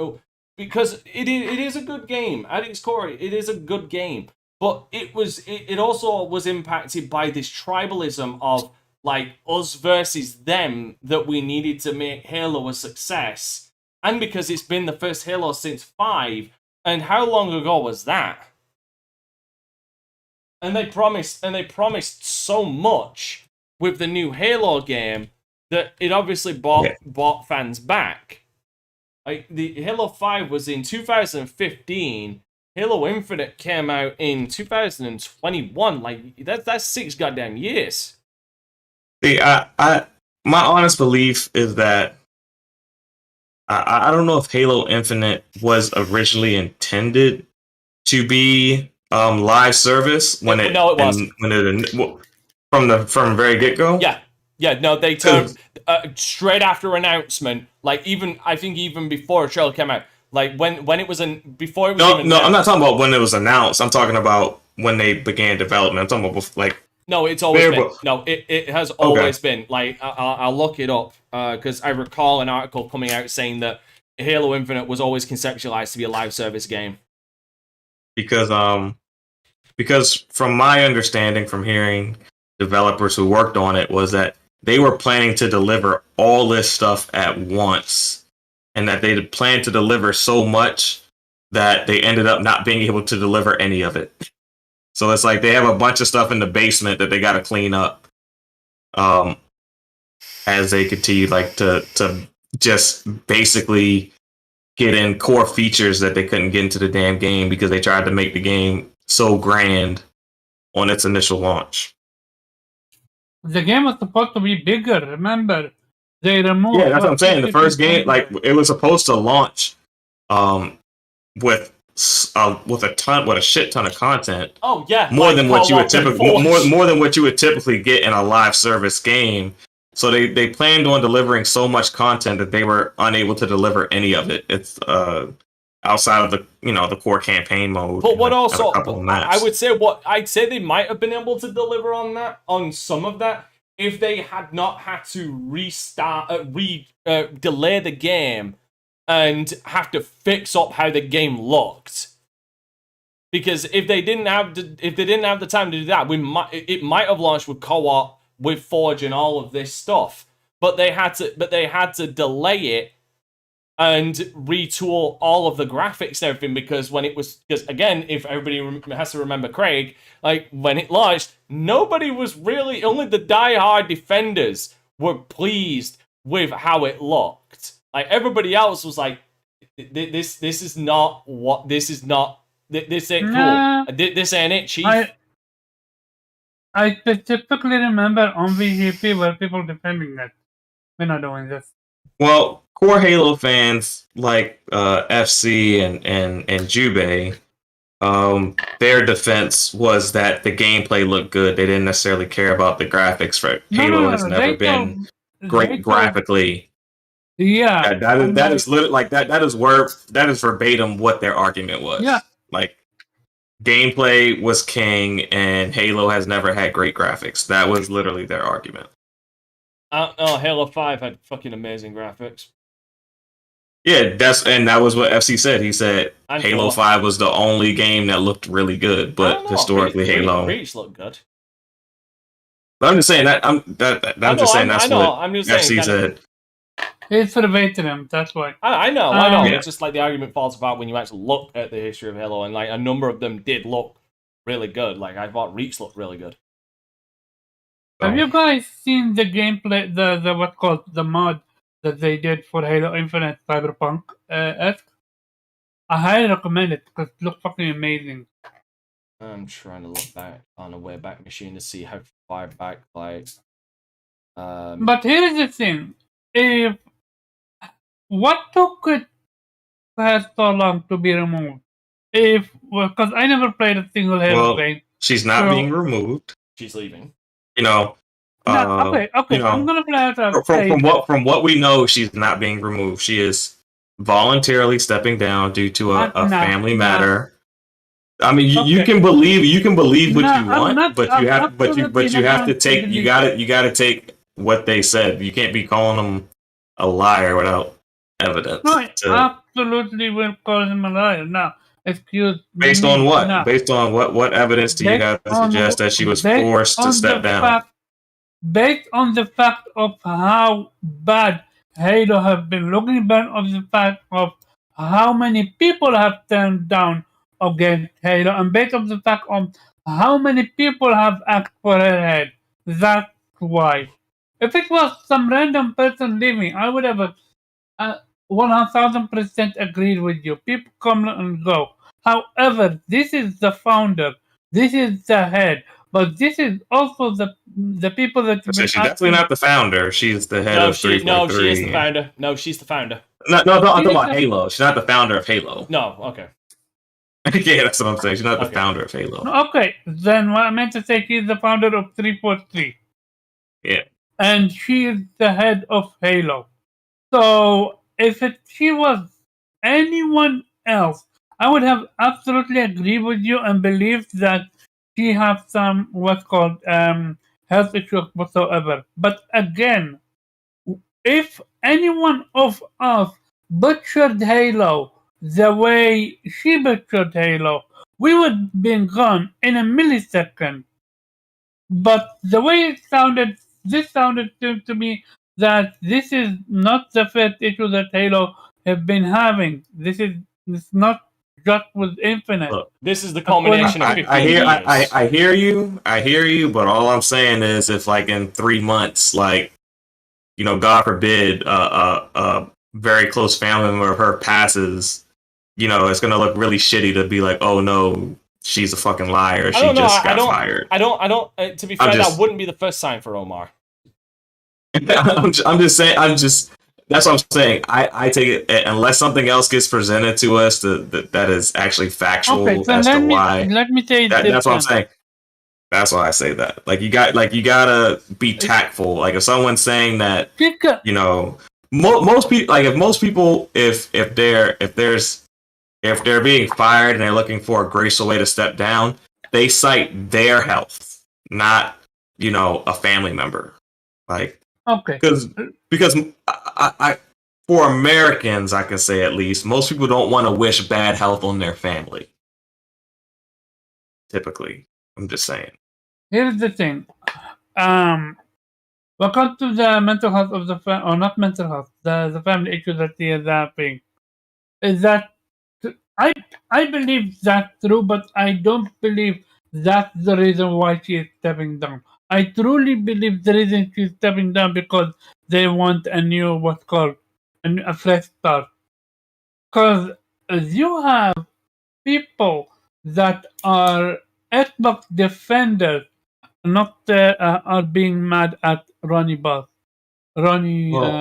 Ross, sorry. So this, like, the way Halo been treated is disgusting. And again, yeah, go ahead. I will be willing to lean towards your line of thinking, depending on how Microsoft goes about replacing her. If they have a quick and immediate replacement, especially if it's from like outside, then yeah, I would say that it's a possibility that was the case. If they're in the middle of an extensive search for someone who would be of the caliber to run that type of studio, I would definitely say it's probably something more immediate that she had to step down immediately due to a family health issue.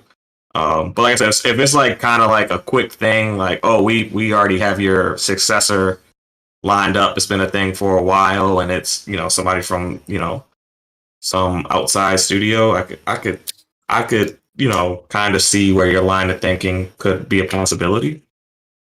Right. But if they do a longer, if they have to like search coast to coast, you know, around the globe for the right person to hit 343, it's definitely something that's probably legitimately sudden that she had to leave. I did my digging because I'm a man of facts. Okay, I did my due diligence, and here it is. So 343, and this is back in 2018, June 14th, 2018. Actually put out an application for an online experienced design director, and one of the qualifications was 8+ years working in design capacity on at least 2+ ship AAA titles or live services with a focus on social and microtransaction systems as a lead designer or higher. This was back in 2018. They were fishing for people to do it. It has always been the idea was always to make it a live service game. Yeah, I think we all agreed on that. I'm not sure. No, that's a Feral, because Feral was like he didn't know if it had always been planned to be a live service game. I think I'm thinking more like the free to play model per se. Like with the whole Fortnite craze, I think they kind of. That's more so what I'm leaning towards when I say live service. But remember, I had a conversation with Khalil, rest in peace, and he told me that because he and Phil Spencer, they actually talk, and he told me that the Halo was supposed to be way bigger, way bigger. They had a vision of it going to different planets, going to what's called. I'm sure all of that is still there. Like it's just in the basement at the moment. They got to get all the core features ironed out before they can drop that stuff. Hey, we will see it when we will see the what's called the ray It's tracing. it's a live service game. I mean, just look at, I hate to keep going to it, but just keep looking at Sea of Thieves. Like from where look at where it started. Like go look at that initial reveal, Sea of Thieves, and then look at where it is now. It's a totally different. Does anyone know? But here's the thing. Here's the thing, though. Is that what we're accepting now? Like, is that? I'm not saying that's acceptable, but I'm just saying But that's the problem, though. That's the problem. The fact that you are saying that and giving this as example, is almost like giving it a pass, saying no, this should be acceptable now. I'm only saying that because I'm saying that a lot of that stuff is still probably in their basement, but there's so much shit that they have to clean up that it's not coming out until stuff like Forge and co-op and stuff like that is fixed. But that's unacceptable. That should not be the way. I agree. With Sea of Thieves, I can turn around and say it's a great game now, but I started playing it in 2021, 2022. I shouldn't have had to wait 5 fucking years. Wait. It's basically it was like 5 years. 5. I did not. That's basically what it was. Yeah, I shouldn't have had to wait 5 fucking years for it to be a game that I feel is actually worth fucking playing. It's like Halo Infinite. I shouldn't have to wait. I 100% agree with you because, like, when I found out Sea of Thieves was actually good, I was like, what? Because I played it when it first came out, and then people were like, hey, Sea of Thieves is good. And I saw this whole PC engagement to it. I'm like, people are actually playing that game. I was like, it was real bare. It was to the point when I played it, I just didn't know what to do because it was so bare bones. I was like, what do I do? So the game got popularity because of PC players. No, but I'm saying well, PC players really did attach themselves to Sea of Thieves in a way that I didn't think they would. Because of them then. I won't say because of them, but they're definitely they're a large portion of the community. If the PC player didn't show investment like that, I don't think Rare would have continued with this project then. No, it was always they all from the time that they revealed it, they said it was going to be bare bones, and it was a game that they wanted to build along with their community. That was the whole premise of Sea of Thieves. I will say this. I agree with him in a certain point. Do I think it would have still got updates? Yes. Do I believe we would have gotten a Pirates of the Caribbean crossover? Probably not. No. Probably not. I'll agree with you there, but it was always like a little passion project that they wanted to build alongside the community. Kind of like what Grounded is doing right now. They're building the game alongside with the community. That's why the game hasn't been officially released yet. Has it been officially released yet? I'm not keeping up with that game. I know it is supposed to be officially released soon, but it was a game that they built alongside with the community. It's kind of the same deal. Yeah. And it was kind of like the perfect game to do it with because you didn't have to buy it because it was in Game Pass day one. It launched with Game Pass. So No. TFT was $60. No. But it launched with Game Pass, which means you didn't have to. At the time, you didn't have to buy it. No, that's what I'm saying. It was a perfect test bed for what they wanted to do because they could get player engagement without people having to actually purchase the game. No, it was actually horrible because literally you're asking for $60 where your game is literally bare bone. Yeah, regardless. Here's the thing. I'm agreeing with Omar on this, and I can't believe that. If it had launched as a Game Pass exclusive, I would have agreed with that, and that would have been a good test bench. But the fact that they were doing it simultaneously and asking for $60 for it is bad. If it launched, they warned you. What? They warned you on purchase. They said this game is bare bones. If you want to buy, you have two options to get it: 60 or Game Pass. So I mean, if you're not informing the customer what they're getting, I agree with you. But when you tell someone that they're getting a piece of shit and they buy a piece of shit, don't be mad at this piece of shit. So basically what you're saying is, how do you want to die? Hollow Point or Full Metal Jacket? That's basically what you're saying. Hey, if you choose to buy a piece of shit when they tell you it's a piece of shit, that's on you. So why the fuck It's not are like they they releasing pushed a it. piece of No. They shit? didn't try to. They didn't try to No. trick you. It's I'm just on saying. them for releasing a piece of shit. Now, Yes, Street Fighter Five was bare bones at launch. A lot of Street Fighter fans complained about that. Yep. I mean, it's just like as long as you inform the customer and they are making an informed purchase on what they are buying, they know what they're getting into, and they decide to buy it anyway.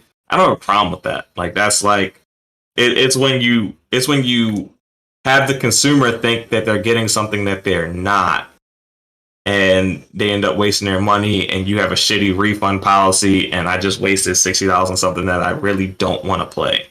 And I really don't want to be a part of. That's when I have a problem with it. But if you inform me and I still like, what was that game that came? It was a game that came out that a lot of people were hyping up, and it just didn't really launch great. But they kind of let you know that it wasn't going to be like this big game. I can't think of the damn game. It just launched last year. It got hyped on here too. Can't think of it. Indie game? Oh, well. Like AA, I think. I mean, I see Phil Spencer trying to defend the game when people say that it's not to say that it's not mechanically deep and not finished. That doesn't sound like the actions of a man who warned people that. I mean, you can go to the E3 press conference. They kind of when the rare devs come on the stage, they let you know like. Okay, I will. They kind of say like, hey, you know, we're gonna build this game out with the community feedback and a bunch of other shit. While I look this up, Zero, I want your opinions on Bonnie Ross leaving. I've just been listening to you guys. You know, good luck and Godspeed, Miss Ross. I hope that, you know, if she has family issues, I hope that's clearly resolved. And wish her luck on her next endeavors. She has been on the Halo machine for a lot of years, and I imagine creatively one might also want to step back and do something different, and this is a good opportunity to do so. I don't.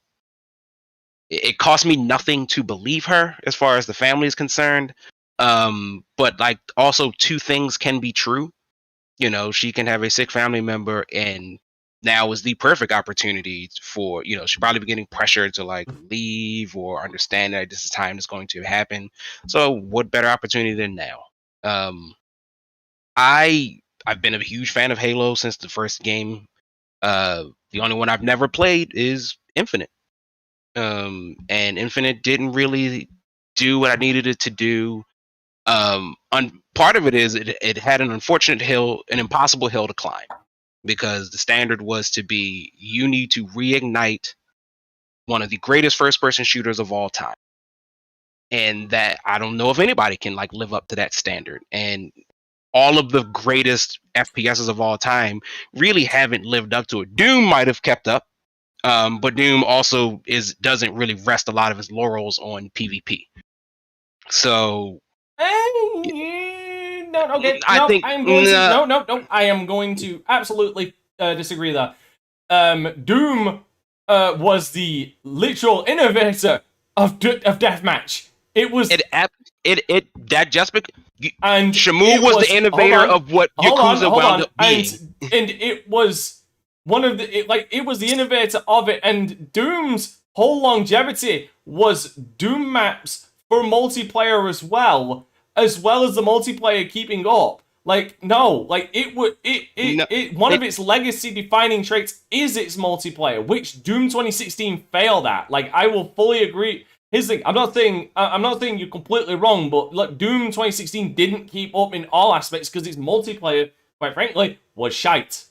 Neither did the new Doom. That didn't keep up either. Like, again, sure, you can make the argument for it.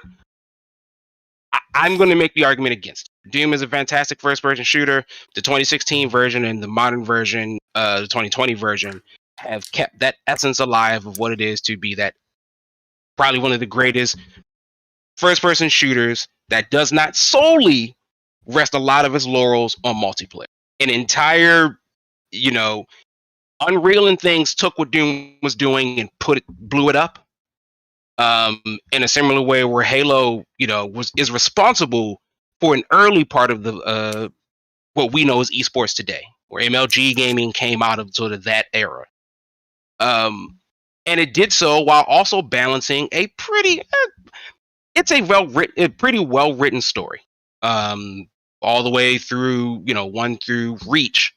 They did an excellent job of like really telling an excellent story in this first person thing, while making sure that once you're done with this story, go hop in there and shoot your friends over and over and over and over. Yay. And for the entirety of like my college career, that was the game. It wasn't until Modern Warfare dropped that Halo even at once felt a little bit of pressure. But Killzone came and they got that the fuck up out of there. Nintendo wasn't doing nothing. And so, like, it was just Halo. They were the gods of first-person shooter. And Counter-Strike, but that's a whole different set. And then 4 and 5 came out. And Bungie left. And the truth of the matter is, Bungie, no matter how people feel about them, are responsible for a lot of what made Halo Halo. And you can see this in the DNA that is Destiny. Because I think it's very clear that Halo Infinite wanted to do its best to emulate the Destiny formula. And create this very massive, ever-evolving, ever-expanding world where they can tell their stories in-game, and you have these big old things happening all the time. That is a very ambitious thing to do, and so far as we tell from a console or first-person shooter perspective, only Destiny has marginally got it correct. It took them a long time to get there, but only sort of marginally got it correct. It took them a long time to get there. But as we should have talked about that. That's the challenge. I know. I'm assuming on one hand they didn't want to flat out copy what Bungie was doing because the similarities would have been inevitable. So they tried to do their own thing, but it's just Infinite where I look at a lot of the decisions that are baffling. Like 4 and 5 were just sort of weak additions to the Halo legacy, but at the end of the day, you still could just sort of rely on that first-person shooter aspect, that PvP aspect, and have a good time. Like, and even their battle pass was kind of solid. It wasn't the worst thing in the world amongst most battle passes. So, like, it worked. The story was meh at best. And that's saying something because we really like Halo stories. It wasn't until Infinite where, like, everything just seemed to completely go off the rails.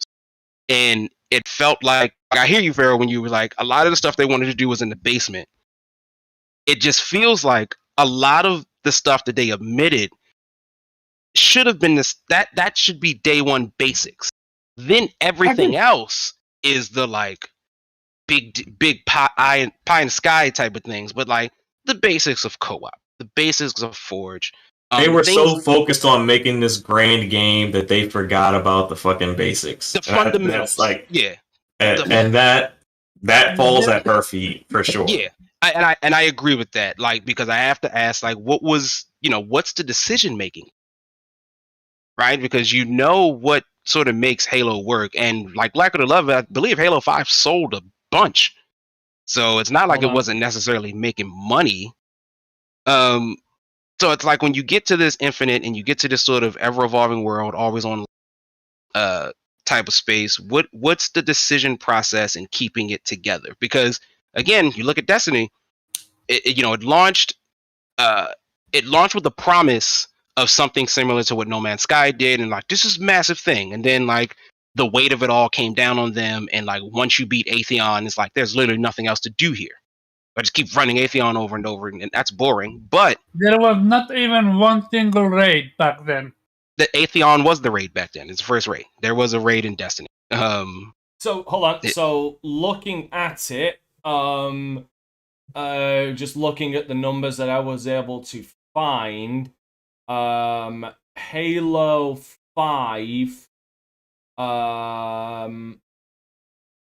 Halo 5 was, I would say, top 5 selling Halo games. Hold on, I'll bring up the numbers so people can see for themselves. Because Halo 1 sold 5.5 million. That's actually reasonable considering brand new IP on a brand new console. Halo 2 sold 8.46 million. Halo 3 sold 14.5 million. Halo Wars sold 2.62 million. Halo 3 ODST sold 6.35 million. Reach sold 9.87 million. Halo Combat Evolved Anniversary only sold 2.43 million. Halo 4 sold 9.75 million. Master Chief Collection sold 8.13 plus million because it's still being sold on fucking Series X and shit. Yeah, Halo Guardians sold 9.5 million. So it sold less than Halo 4. And Halo Wars 2 sold 2.2 million. But we all know Xbox people don't like real-time strategy games or anything outside of just shooty bang bang. So yeah, like and of the shooty bang bang, they sold reasonably well. Yeah, it sold reasonably well, numbers. but like it's not. But like Halo Infinite, it falls in the bottom of the most sold. Like it didn't sell more than it didn't sell more than Reach, 4, or 3, and barely. And quite frankly, I know it's 1 million, but in my opinion, in the world of video games and stuff, that's barely more than what Halo 2 sold, and that's considered the best in the series, and barely sold more than the Master Chief Collection, and that had all the games on it, and that was probably as fuck at launch. In fact, that might have, given the fact that it's on the Series X as well, and they kept selling it, it would not surprise me if these numbers are out of date, and it has, and that has outsold Halo 5 at this point. Gotcha. So, it was stuff like that. When I bring up Destiny, the comparisons are very close. Destiny launch, I think the raid launched like a week or 2 weeks after. And then there was just nothing. It was just nothing. And it was like, well, what do we do now? Oh, like so you promised me. Destiny launched without raid then. Yeah, the raid came after. Yeah, I was confused. Yeah, it came about a week or two after the game came out. It's because it was in the same month. And then there was nothing. But the PvP aspect was still very solid because Bungie knows how to make a good shooty game. Halo found itself in a similar situation, but with the wrong things. Like, they didn't seem to get, like, the battle pass was weird. Every time Jubei would pop on here, he'd be like, yeah, finished the battle pass like a day and a half, so, like, that's dead. And I was like, on the one hand, I get, you put in a lot of time for it, it's going to happen. But on the other hand, it's like, you got to, like, try it, something. And it always seemed every step they took, they never looked at what anybody else was doing. And I always wonder, like, what was the decision-making process in that? Because, like, you have a direct example in Destiny. Like, if you're trying to be them, at least just take the things that work from them. You can make it your own and, like, add other stuff that they were missing as well. But it was such an odd decision choice. And then, like, the basic fundamentals, like Forge and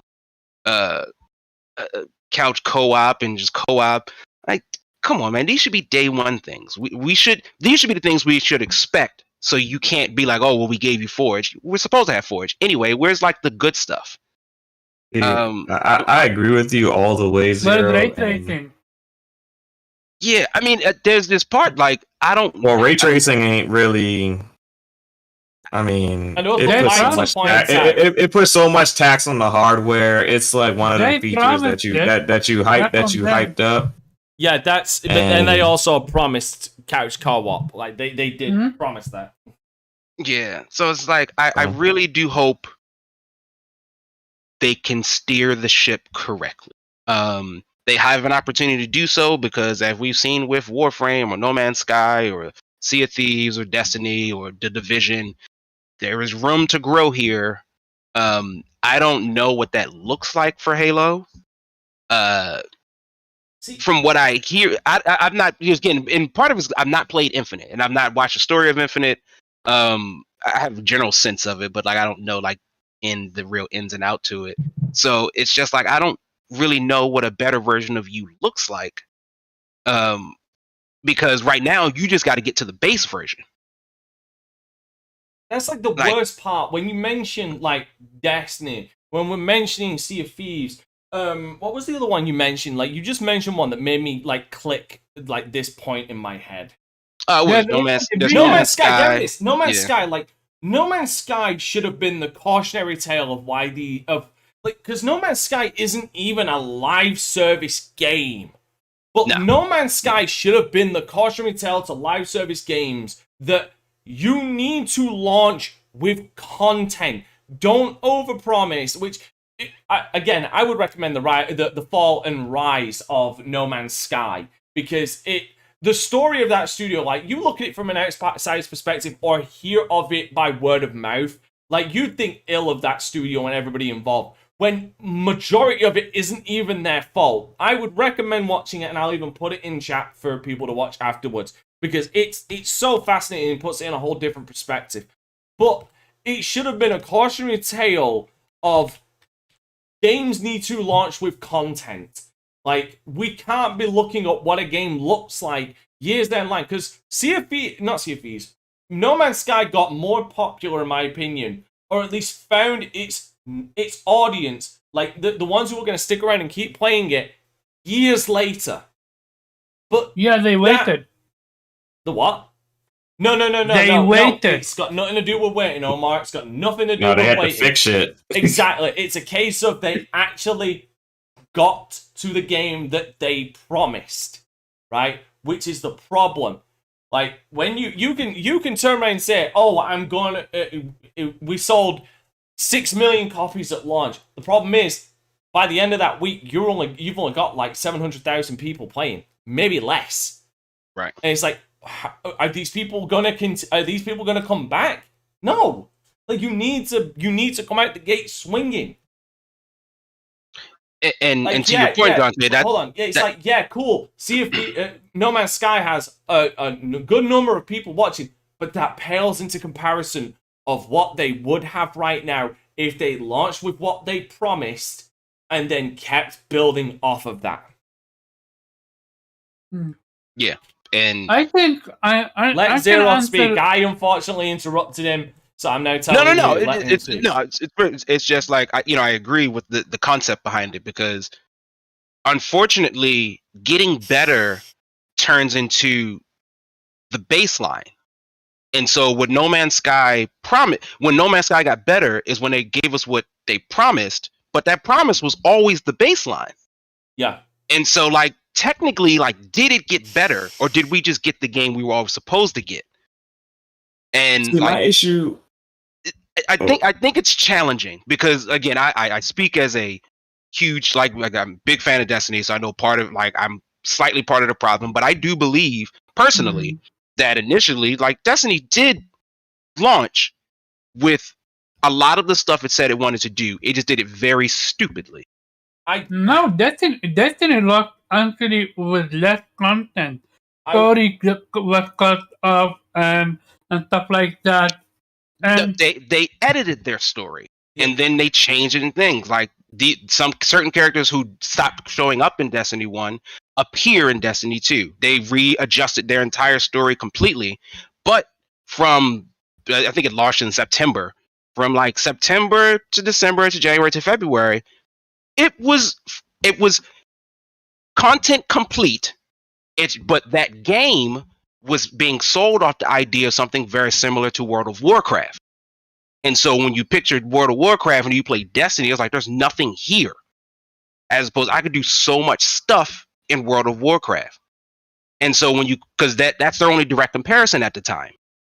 And I think it's the same thing for what No Man's Sky and Sea of Thieves were doing. Because Dante makes an excellent point. No Man's Sky is not a live service game. It was just a game that's designed around, like, explore the world as you like and just sort of do whatever. And that stuff didn't come till much later. Yeah. So it's not the game we were promised. And so now it was just explore these 2 planets and just sort of sit here and do nothing.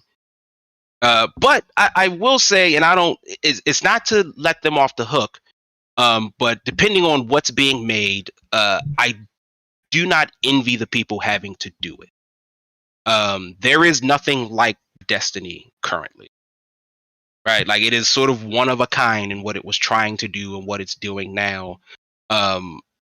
And so there's always still little things that like it should do right. Like they're promising, oh, now you can make loadouts. Like loadouts should have been in Destiny in 2014, Doug. Like Call of Duty was doing loadouts. I don't want to hear that stuff now. But to make this ever evolving, ever living world in any of these games, be it Destiny, Halo, No Man's Sky, Sea of Thieves, I know that it's challenging, and I think just depending on who's playing and what they're doing is what pushes it to like rise above. I think Sea of Thieves, and particularly like when watching you, Dante, or watch Juve playing, what makes Sea of Thieves really fun is getting with a bunch of people, hopping on your ship, and like being a pirate. Like fundamentally, that game is meant to be played with like friends. Yeah. Like, and so for everybody who doesn't like to do that, then you'll never like Sea of Thieves. You'll never probably enjoy it unless a bunch of you and your friends get together and like actually play it. No Man's Sky, I think maybe the same way. It probably is best explored with people and not by yourself, because now it's just barren and there's nothing to do. Initially, that was the case. See if No Man's Sky has changed to the point where that's no longer the case. So it's better to play. I mean, better objectively. Not better, but it is still a good experience. Solid experience. Yeah, playing it alone.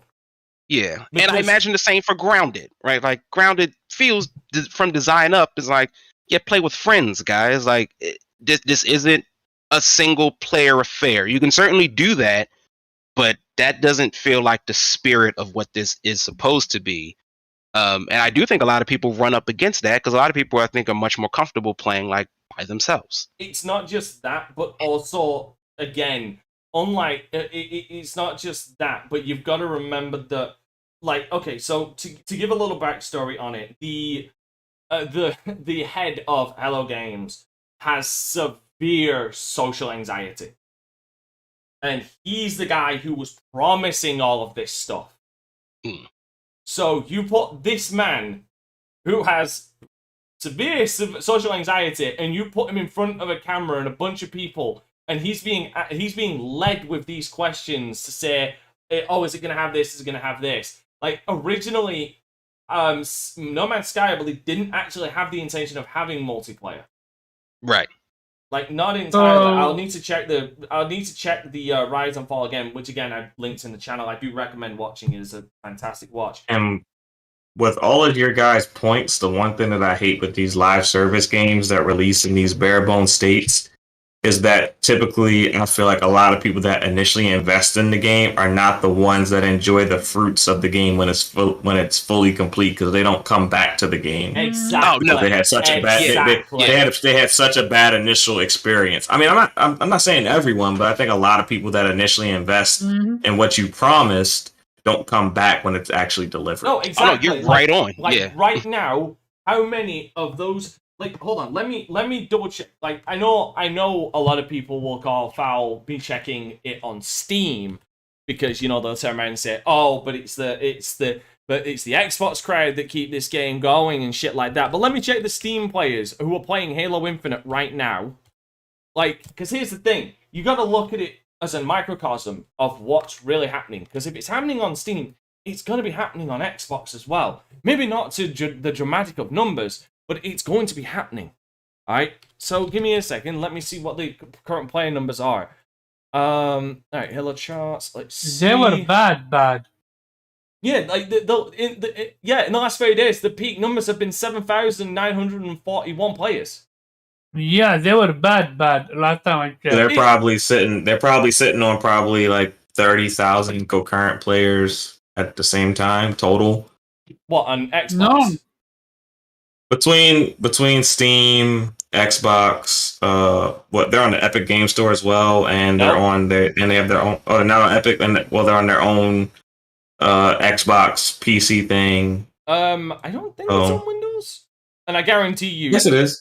All right. Well, It's on. It's on. I can play it straight from the Xbox app on my PC. Okay. Well, my end point would be, I guarantee you, it's probably got only 1,000 people playing it on the Windows Store because everybody would have gone to Steam. So the reason it released on Steam is because they realized, games actually. Well, PC Game Pass is doing extremely well. That's what I'm saying. It's Yeah, but no one's playing. But Halo Infinite is a free game.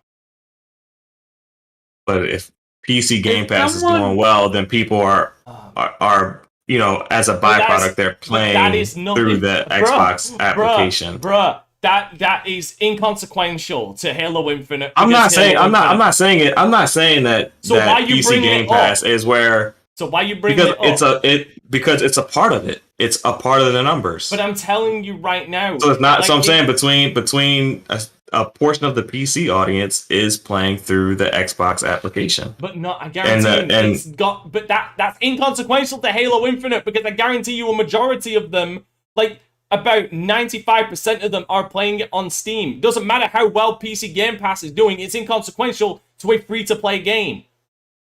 It's not, because if PC Game Pass is doing well, then people are using the Xbox application as a means to... And they're only using that because right now the Microsoft Store is the only place you can get the PC Game Pass. I guarantee you, once it goes to Steam and they give you ability to move your subscription over to the Steam side of things, I guarantee you the those Windows Store numbers are going to fucking...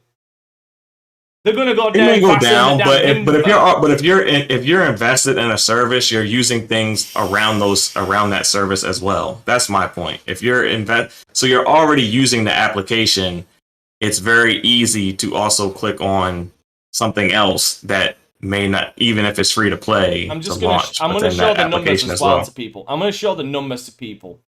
In November of last year, they had the peak. They had over 250,000 people playing at its all-time peak. That's concurrently. In November of 2021, they were down to 102,000, and now we're in fucking September, and in the last 30 days, they've only had 7,000 people playing. That's the problem when you don't launch and make a good first impression. Because I guarantee you, a fraction, maybe 50,000 of those players right there, but a fraction of that fucking 250,000 are going to show back up for when Halo Infinite finally reaches the point where it's supposed to. And going back to all of it from the beginning to the fucking point of all this all falls on the fault of Bonnie Ross. If someone like Jubei stops playing because he doesn't have enough content, you bet your dollars that a lot of people are going to stop playing as well. That's because Jubei's got no life and just blitzes through the content as well. I mean, for fuck's sake, how long did it take him to finish the goddamn... How long did it take that motherfucker to finish the goddamn Fortnite battle pass? I have some few things to say. First of all, to answer Zero question, they can't just copy Destiny. Look at Anthem. They were forbidden to even utter the word Destiny. Companies don't want to copy other companies because they don't want, not to say that backlash, but almost like being in the shadow. You want to be better than Destiny, not just be like Destiny. That's what it's all about when it comes to that. Also, not only there's Destiny, there's also Division 1 and 2. You could easily look at how both of them are being supported. One, not any longer, but 2, they're coming out with another expansion.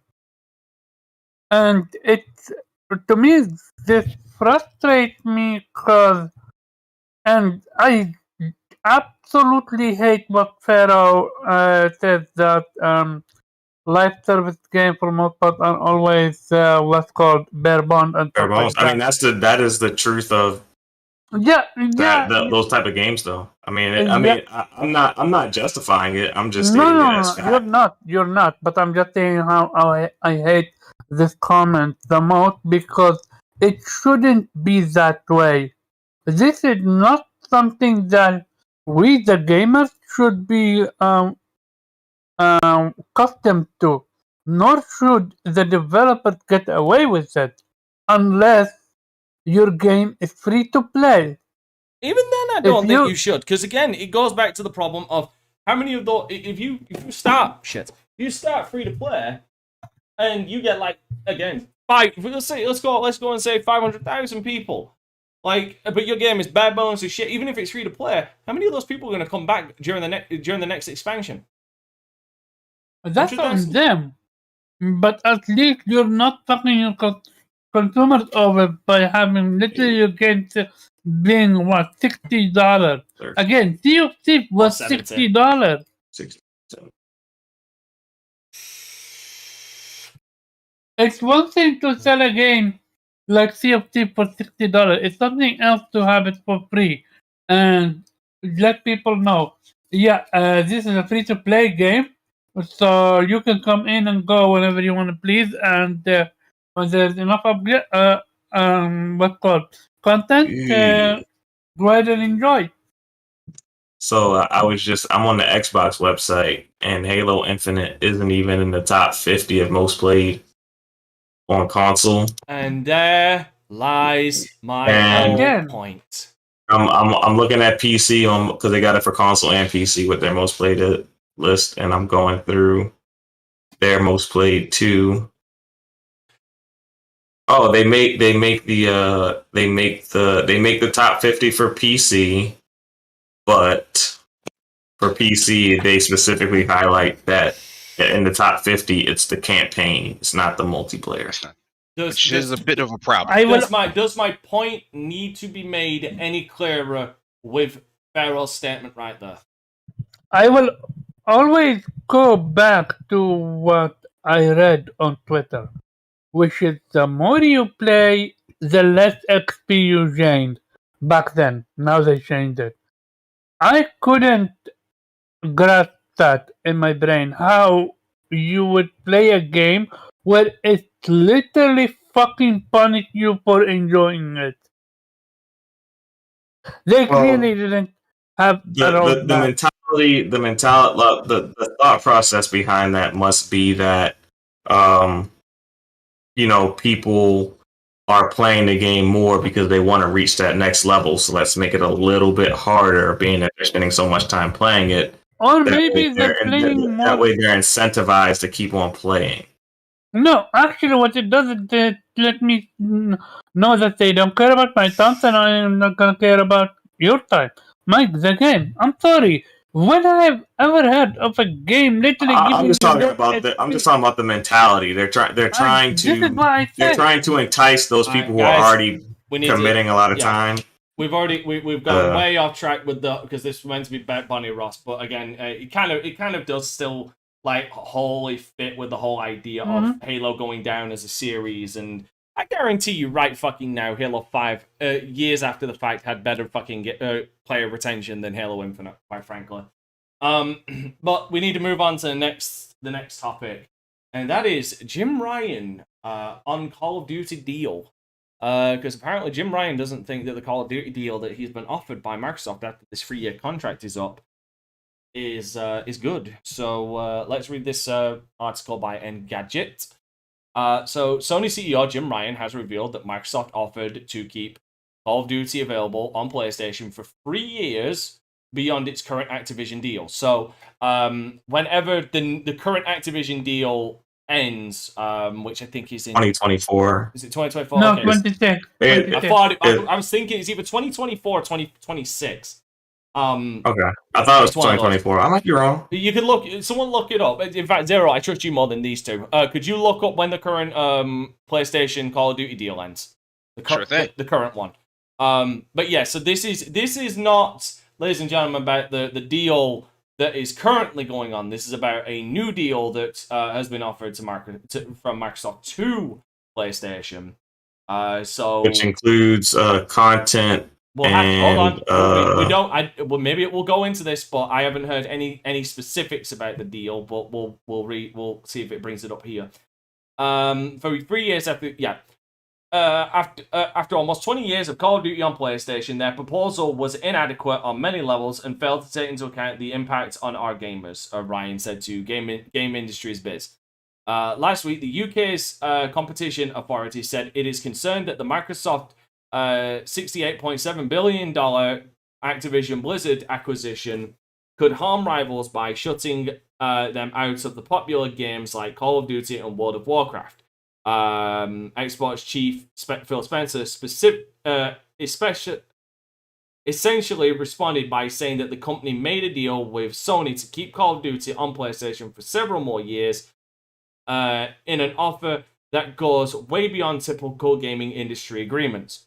However, Sony is apparently concerned about the agreement. It hadn't intended to comment on what I understood to be a private business discussion, but I feel the need to set the record straight because Phil Spencer brought it into the public forum, Ryan said.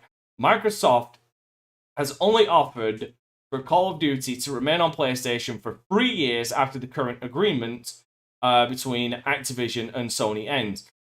We want to guarantee PlayStation gamers continue to have the highest quality Call of Duty experience, and Microsoft's proposal undermines that principle. Phil Spencer saying the several more years were apparently it's only 3 more years. Activision's current deal with Sony is reported to cover the next 3 Call of Duty releases, including Modern Warfare 2 set to arrive in October. Last month, Microsoft made an interesting agreement that monopoly concerns interesting argument about monopoly concerns around the Activision acquisition, saying that the company it wants to pay $68.7 billion to acquire makes no must-have games. Sony, meanwhile, called Call of Duty an essential AAA game that has no rival. And analyst David Aham pointed out, pointed out. So this was a business analyst saying that Call of Duty has no rivals, which even I mentioned, I think, like a couple of weeks ago on this podcast. Sony was Activision Blizzard's biggest customer in 2020, while Microsoft was the 4th biggest behind Google and Apple. I have the numbers if you want. Yeah, go ahead.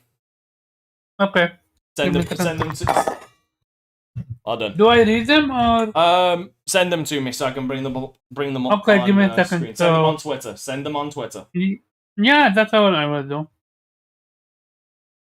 It's actually insane. PlayStation account.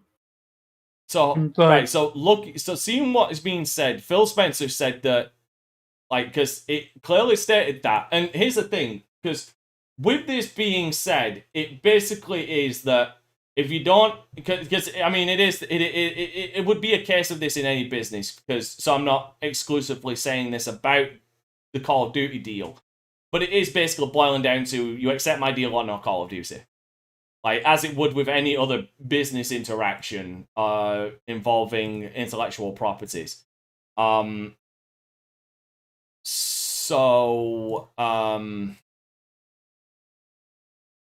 me a second. And here's the number. I saw it. Give me a sec. So, and also, there's also another number. Phil Spencer has said that that it was for several years, when in fact, according to Jim Ryan, also going in on about this, said that it was only for 3 years, so it would be the next 3 Call of Duties because it's an annual release.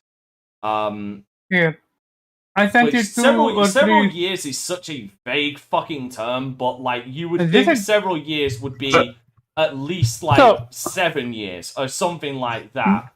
But that's what they were trying to do. Neither of you interrupt me. I'm still talking. I'm just getting the facts out here.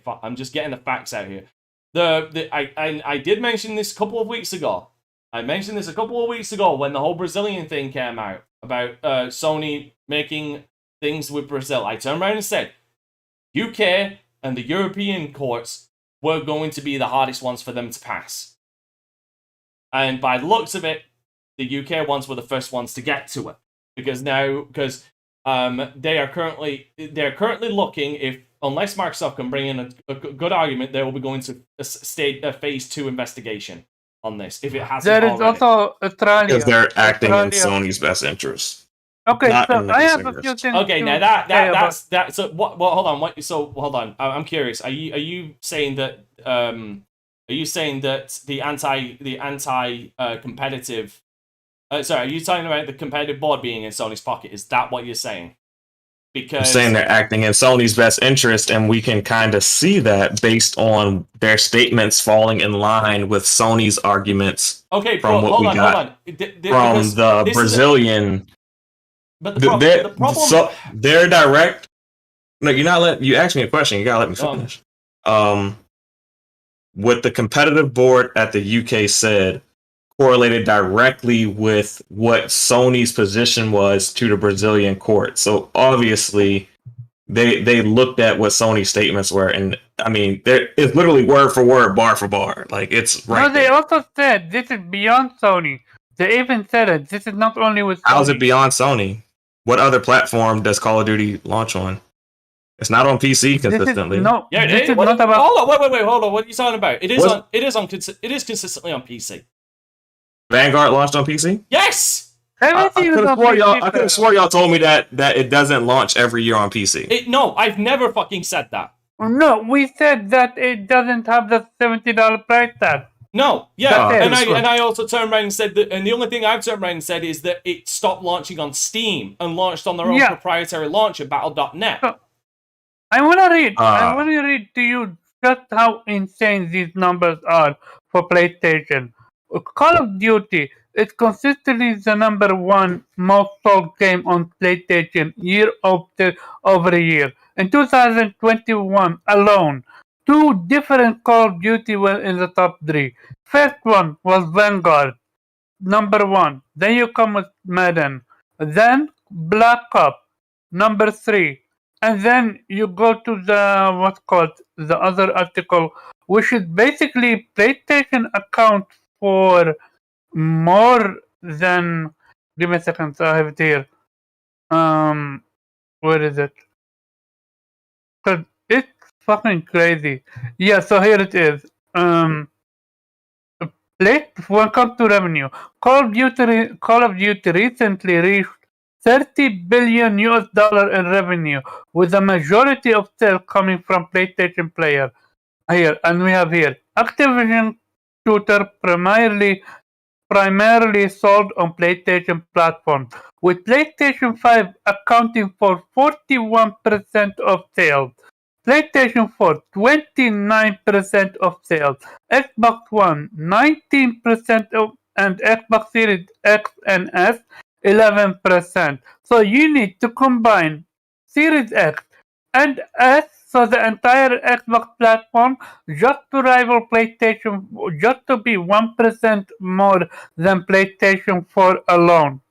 Like, Call of Duty on PlayStation is massive. Okay. And that's why they bought it. And I would just also like to bring up, because I've got the official statement right here. I hear you, Pharaoh. I hear you. I've got the official statement right here. So the UK's competitive regulations has raised concerns over Microsoft's $68.7 billion deal to buy the Call of Duty publisher Activision Blizzard, and given the two companies 5 days to offer solutions. The Competition and Market Authority, CMA, warned that the Xbox owners' proposed takeover for the company behind popular titles including World of Warfare and Candy Crush, because Candy Crush is a big fucking money earner for them, which would be the biggest ever gaming industry merger, could substantially lessen competition in video game consoles, multi-game subscription services, and cloud gaming services. So it's not just in one area. The CMA added, Microsoft already has a leading video gaming console, which at this point they are catching up with the Series SX, a leading cloud platform, Azure, and a leading PC operating system, Windows OS. It's literally, and that's not a lie. All of which could be important to its success in cloud gaming. The two companies now have 5 working days to submit proposals to address its concerns and its suitable suggestions. And if its suggestions are not submitted, the deal will be referred to a Phase 2 investigation, allowing an independent panel of experts to examine the risks in greater detail. We are concerned that Microsoft could use the control of a popular games like Call of Duty and World of Warcraft post-merger to harm rivals, including recent and future rivals in multi-game subscription services and cloud gaming. See, keyword rivals, not PlayStation only. And it also specifically mentions subscription services and cloud gaming. And cloud gaming, yeah, that is what I said. So these are not established industries with established competitors yet. Like this is all emerging. So like they're talking about a future that they don't even that isn't even actualized yet. Actually, hold on, wait, what are you talking about? Microsoft I can name 3 off the top of my head. I can name 3 off the top of my head. But they're not. It's not an established industry yet. It is an emerging. It is an emerging industry that we don't even know is going to be like we have argued for the past 2 years. Is it sustainable? It is emerging. We don't know. Y'all keep arguing that Game Pass is sustainable. Like y'all keep fucking arguing that Game Pass is sustainable. We can argue whether it is or isn't, but it hasn't actually been actualized as a sustainable thing yet. That's why we're still arguing it. It wouldn't be an argument if it was an actual established, sustained industry. That's why we're able to argue it and talk about it in the way that we do. Sustainable though, like Xbox themselves have said it's sustainable.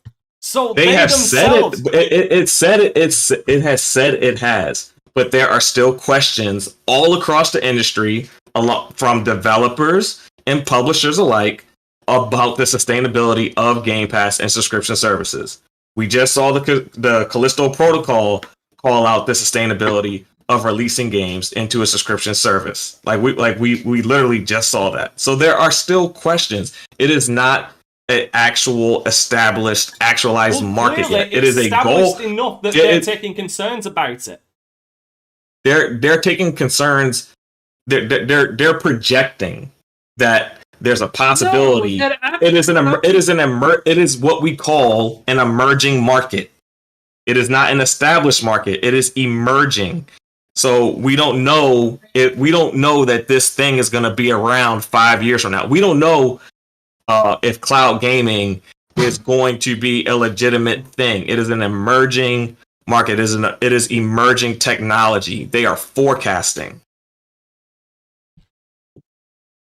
Hold on, I'm just curious how long cloud gaming's been around. 2003. 2003 is how long cloud gaming has been around. It may have been, but it hasn't. What's its market penetration? Hold on. It's not about how long it's been around. The technology can be around for a long time, but you gotta look at market penetration. How long's PlayStation? So what I want to say is what segment does it make of total grossing, gaming industry revenue? It's not just the technology. The technology can be around forever. There's a lot of technology that's out, but it doesn't mean that it's an established technology that people use. I want to say a few things. That's why. Hold on. Farrell, it doesn't matter whether it's established. In the end of the day, it does matter. By the way, no, it doesn't, because they turn around and specifically state specifically future rivals, like recent and future rivals. Yeah, exactly. They're projecting, because who are these future rivals? You're protecting against people that don't exist yet. Netflix. That's what I'm saying. Amazon, they're projecting. Apple, those are all ones that are moving into but they aren't current Netflix rivals. So you're protecting people that don't exist yet. But that's the whole point of companies like this. That's their whole fucking point. That is their job. But I want to say a few things. I'm going to go in on this. No, that is literally their job. That is what antitrust. That is literally their job. That is literally the trust of all of these agencies, all these government agencies to do. That's literally their job. They name drop Bethesda. Microsoft fucked up with Bethesda. How did they fuck up with Bethesda? When Bethesda was first acquired, they said they want to keep their games on PlayStation. They have kept their games on PlayStation. No. What game have they taken off of PlayStation? Starfield was. They did not take it away from PlayStation. Starfield was never. It wasn't taken away from begin with. PlayStation. It never released on PlayStation. It was not taken away. Is Starfield a Bethesda game, yes or no? It is a Bethesda game, but it was never given to Then PlayStation. It was should be never on released on PlayStation, so therefore No, it was never they taken never away. They never said only existing IPs will be on PlayStation. They said we're gonna keep our IPs on PlayStation. No, they did not. They did. That is not what was said. All the way up until acquisition, they said we cannot speak. We do not have the right or the ability to speak on what we're going to do with Bethesda titles until we own Bethesda. They said that multiple times. Came out and said this is what Sima said. Talked about that. This is why I literally told you. If you can find a link to this and send it, I will show it. But you're speaking from a third-hand experience. Now let me continue. Yeah, like literally the same thing with the Activision deal is they have specifically stated over and over again that we cannot say, you know, whether Bobby Kotick's gonna stay or what we are gonna do with Call of Duty until we actually own them. Now that they're speaking to regulators, they're able to say it, but they're not able to publicly in a public forum. They're not able to say, you know, Bobby Kotick's gone day one. Call of Duty is exclusive. They're not able to publicly say it. The regulators are able to ask them what their intentions are, and they are able to give the regulators their intentions, but they're not able to publicly state these things because especially with publicly traded companies, you're not able. Hold on, Pharaoh, to throw it back at you. But if Microsoft is saying this, aren't they projecting? Because that's in the future. I have real. What are you saying? Microsoft is saying like you're saying like because even Phil Spencer here turns around and says, as we've said before, we're committed to making the same version of Call of Duty available on PlayStation the same day in the game launches everywhere. It's in response to regulator concerns. So that's still projecting. That's projecting to their concerns because they are assuring regulators. That's what they're doing. They are responding to it. You're able to respond to regulators who are asking, "What are your intentions to do something?" Like, what are your intentions if you buy this thing? You're able to say that, but they're not able to publicly just without, you know, just freely just say, "Oh, Call of Duty is exclusive day one" or whatever. They're not able to do that before acquisition takes place. Oh, hold on. Apparently, New Zealand has also jumped on this as well. Yeah, Australia and New Zealand postponed acquisition verdicts. Because they're probably gonna do whatever the UK does. Maybe. But anyway, going back to what the UK says while Omar tries to find that quote that he keeps talking about. So anyway, yeah, the two companies already mentioned that. I unmuted myself. I did find it. All right, that's why I was Discord. Yeah, send it in Twitter to me so I can show it on screen then. Give me a second. In response, Phil Spencer, Microsoft's head of gaming, promises that the company would pursue a principled path. Whatever the fuck that means. Said that, yep, I already mentioned that. We will continue to enable players to play with each other and across platforms and across devices. We know players benefit from this approach because we've done it with Minecraft, which continues to be available on multiple platforms and has expanded to more since the Minecraft developer Mojang joined them in 2014.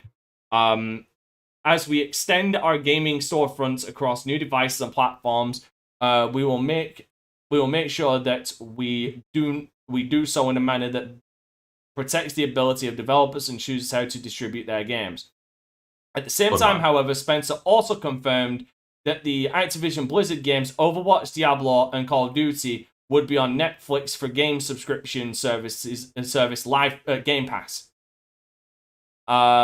Spencer said Microsoft pitched to customers is that the acquisition is a result of the company's decision to embrace choice through the creation of Game Pass by bringing more games on mobile platform more games to mobile platforms, again largely through Game Pass and its associated cloud streaming service. Both Microsoft and Sony have plunged billions into filing into the categories catalogs of their subscription services. The PlayStation owner has launched a competitor to Game Pass, PlayStation Plus Premium, and spent $3.7 billion on acquiring Destiny developer Bungie.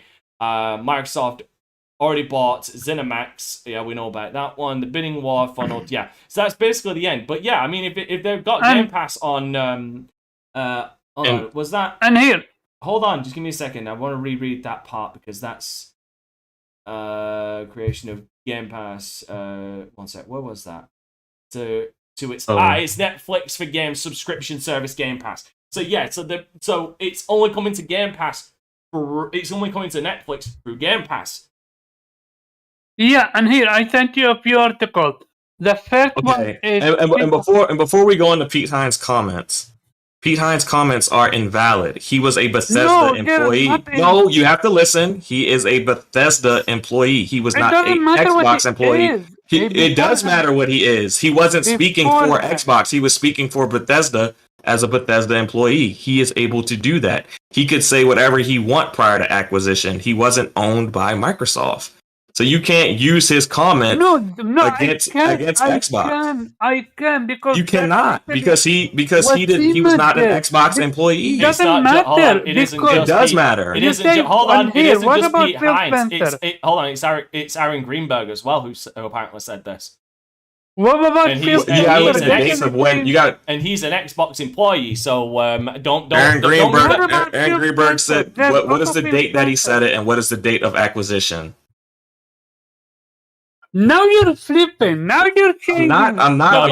You're the one who brought up Pete Hines' comment. Absolutely. I'm not moving the goalposts. He brought up Pete Hines. The first goalpost. But then you turned around and said he's that doesn't. It's invalid. He's a Bethesda employee. Yes, but now that an Xbox employee is involved, it all depends on when the acquisition went through. Yes, it always mattered. It mattered from the beginning when they said it. The whole point is when they said it. I just want to point out, I'm not disagreeing with you. I'm not disagreeing with you, but you are. I'm not moving the goalposts.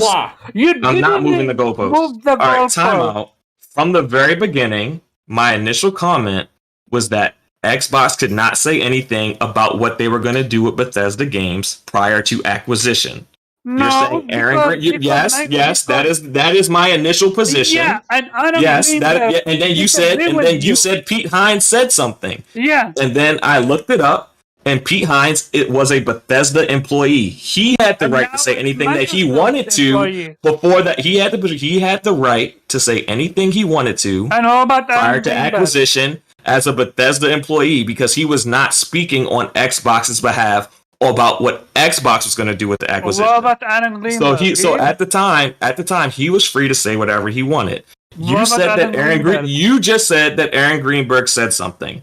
So my question was, what is the date that Aaron Greenberg said it, and what is the date of acquisition? Did he say it prior to the acquisition or post-acquisition?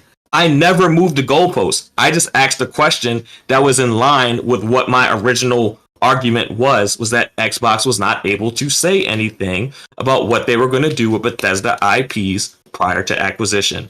Goalpost was never moved. This conversation was updated on 18 January of 2022. Yeah, I know, that's way late then. But the article was, I can see when the article was first published. However, what I can say is what Phil Spencer said, which is as follows. At least that was the title headline said. Xbox says, it's not our intent to pull communities away from other platforms. He is talking about the Activision acquisition. I'm sorry, if you're gonna remove Call of Duty, you're literally removing a community. He is talking about the live service communities like Call of Duty Black Ops, like ESO. That's what that is when he's using that language, that is what he's speaking to. He's speaking to built communities like World of Warcraft community. That's what he's speaking to. In his mouth. No, I'm not putting words in anyone's mouth. I'm looking at historical precedents is when he's used those words before and what he is specifically talking about. He's not talking about a new standalone titles and stuff. No, then he would have said multiplayer games. He didn't say multiplayer games. established communities is about multiplayer. When you're talking about communities, you're always talking about multiplayer. Hold on, Omar, it does state right here. As carefully worded as the statement may be, it's hard to ignore that the present tense in players who are playing is doing an awful lot of heavy lifting, strongly implying Microsoft is only willing to commit to continuing support for currently released multi-platform titles. And actually saying totally different, don't they? I'm just saying what this reads. Yeah, but that's what I'm trying also to explain to both to at least to Pharaoh. This is what SEMA is looking into. You have now seen Microsoft, Adam Greenberg, and other lie about. They haven't taken anything. They haven't taken anything away from PlayStation. No, they have not. Doing so. They are no, doing they have so. not. Which is they have not.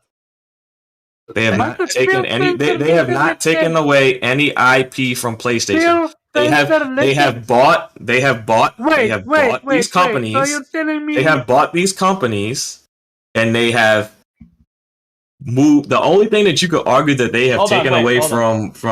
Wait, so you're saying they've took no franchises away from PlayStation? You're saying that? They absolutely. I'm talking about with Bethesda. We're talking about Bethesda. They haven't taken away anything. Okay, so they haven't taken away. Shut up, Omar. Shut up. So they haven't taken away any Bethesda franchises, pre-existing Bethesda franchises from PlayStation. Is that what you're saying? Not yet. Well, wait, hold on. So why is it saying that Elder Scrolls 6 will be exclusive to Xbox? And why has Elder Scrolls 6 been released yet? Yeah, you take away. That's an established franchise. To be fair, you take away means it has to exist in order to take. It has to exist to be taken away. Yes, it doesn't.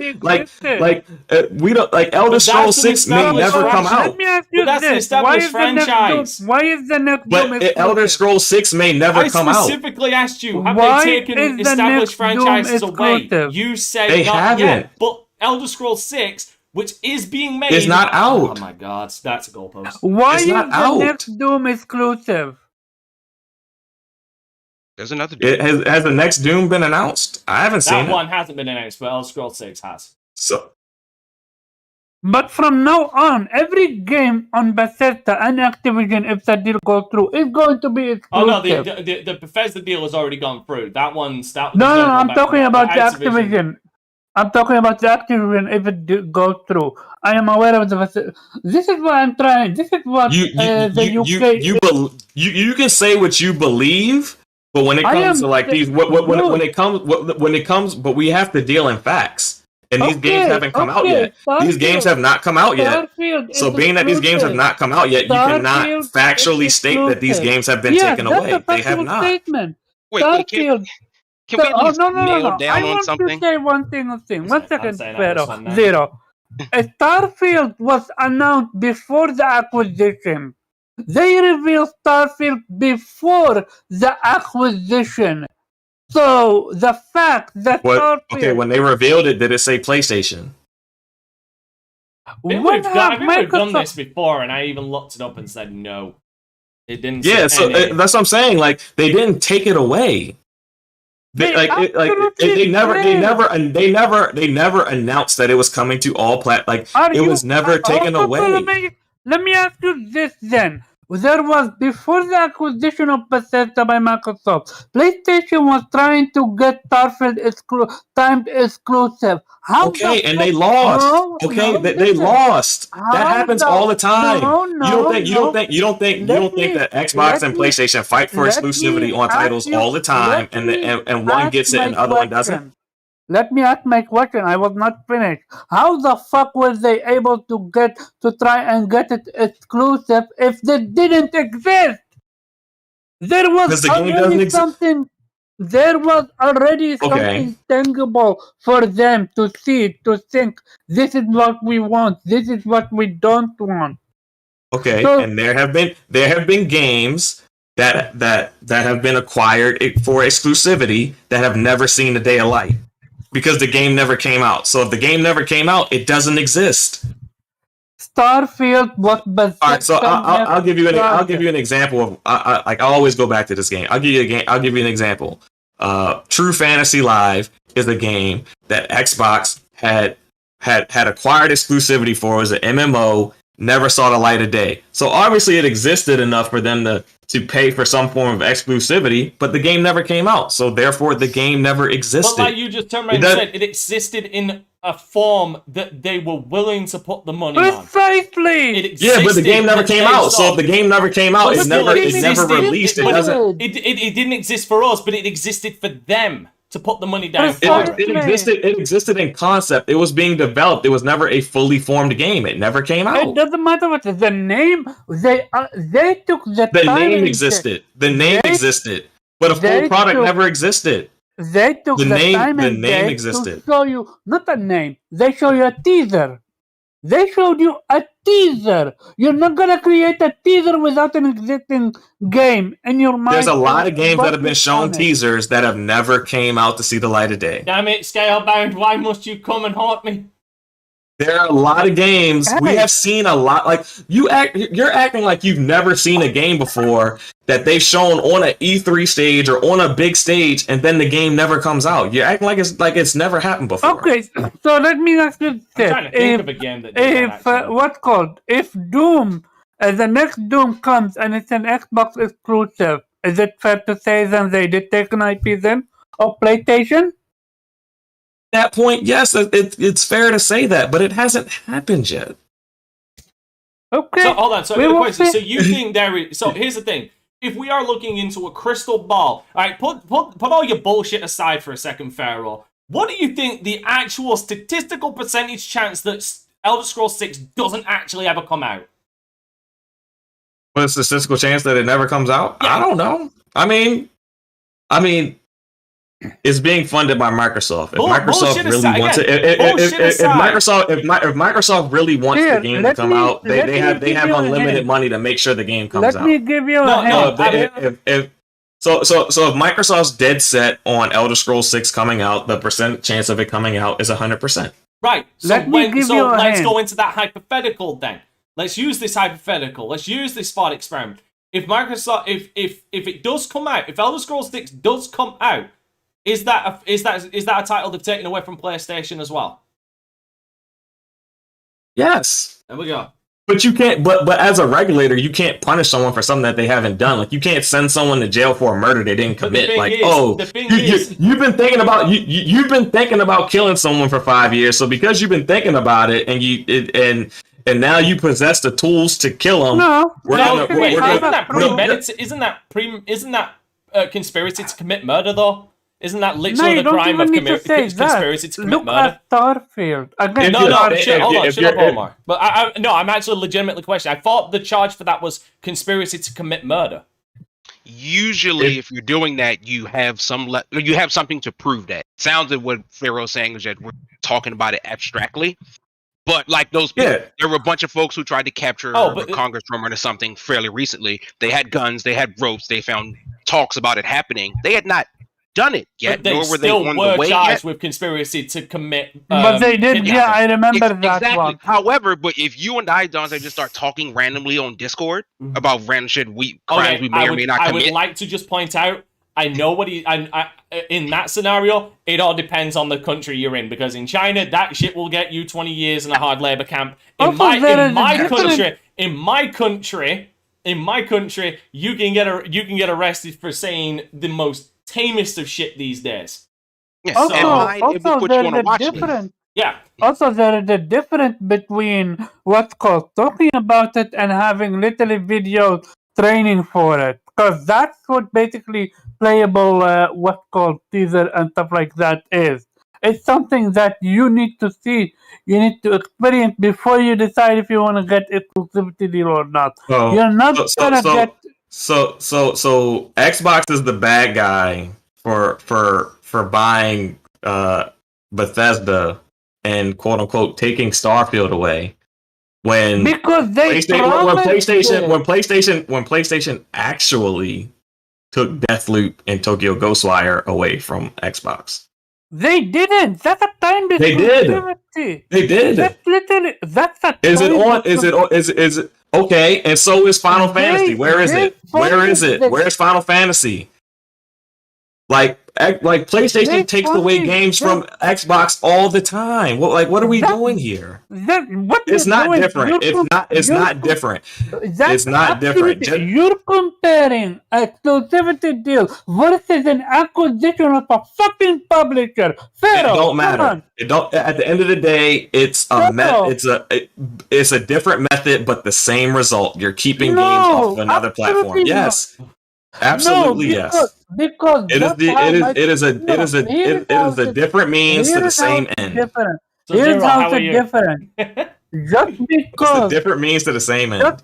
just how PlayStation was able to go to Bethesda and say we want this game time exclusive, we want this game time exclusive. Microsoft could have done the same thing. In Just fact, like they have Microsoft done went it. and handed Bethesda a check to acquire them, PlayStation could have done the same thing too, right?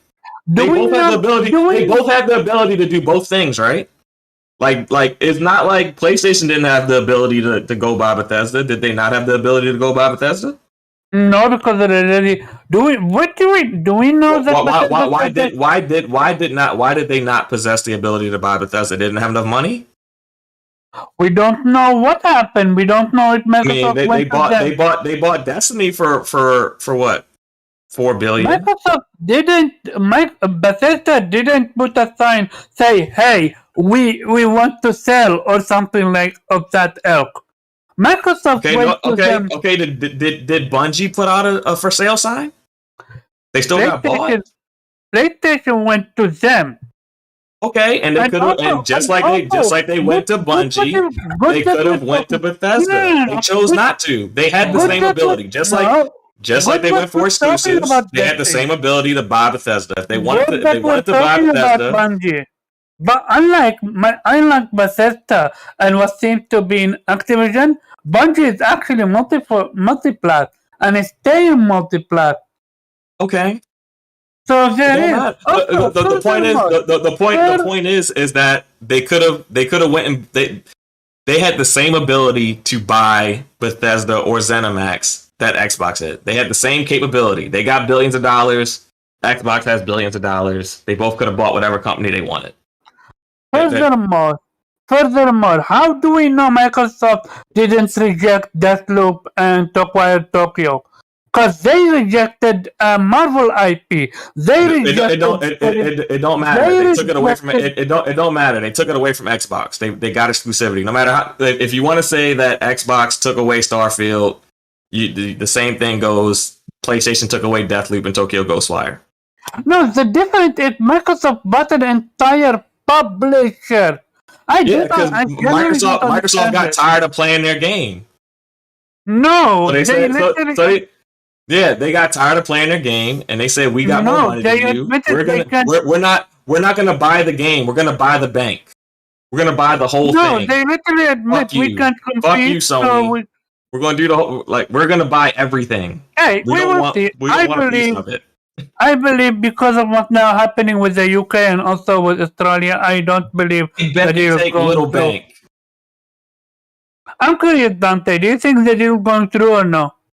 It's going through. It's given the fact that we've now got 3 countries saying this, and we haven't even hit the European courts yet. It's hard to say. I believe because now the hurdle is the European. Because no offense USA, but your FTC is a joke. Bribable. Everybody's bribable. Everyone has a number. I don't think the UK is. The UK are strictly... no, absolutely. The UK is bribable. The UK? It's viable. Home of the Royals? Oh, they're absolutely bribable. So if you don't think the UK and the EU is viable, look at how they handle Russia, because Russia supplies them gas. I mean, I know we're going into different industries now. Hold on, wait. What are you talking about? Considering we've been sending arms up the wazoo to Ukraine. What? If you look prior to that, they kept letting shit slide because, and they keep, and the only reason that Russia's been the only reason that Russia's been a part of the UN Council and all that other shit is because they supply the majority of gas to Western Europe. They are the main gas supplier to Western Europe, so they get by because they are bought. And So Eastern don't say Europe. people are unbuyable. Huh? And Eastern Europe. And Eastern Europe as well, but the EU is mainly comprised of Western Europe. So, I mean, that's just a prime example of, yes, even Western Europe can be bought. Okay, I guess not. I'm done. I don't believe the deal is going to go through, especially what You didn't believe Bethesda was going to go through either. But no, okay. The Bethesda deal is completely different. Because the Bethesda deal is a private company. Like that doesn't need to go through regulations. It's just literally. It did have to go through regulation. The EU still had to approve it. No, they didn't. Yes, they did. Hold on. With this deal, you only need one company to say no, one country to say no, and the deal. Yeah, and the EU was able to say no to the Bethesda deal. They had to go through regulators. Yeah, it does. Oh yeah, the EU. I don't know why that one had to go through EU, considering it was a private company. That's weird. They usually don't go. When it's a certain dollar amount, when it's a certain size of company, it has to go through always has to go through regulation. And probably when it's it doesn't matter if it's publicly or privately traded. So yeah, there's nothing about the Activision one, just the Bethesda one. All right, is everybody done arguing?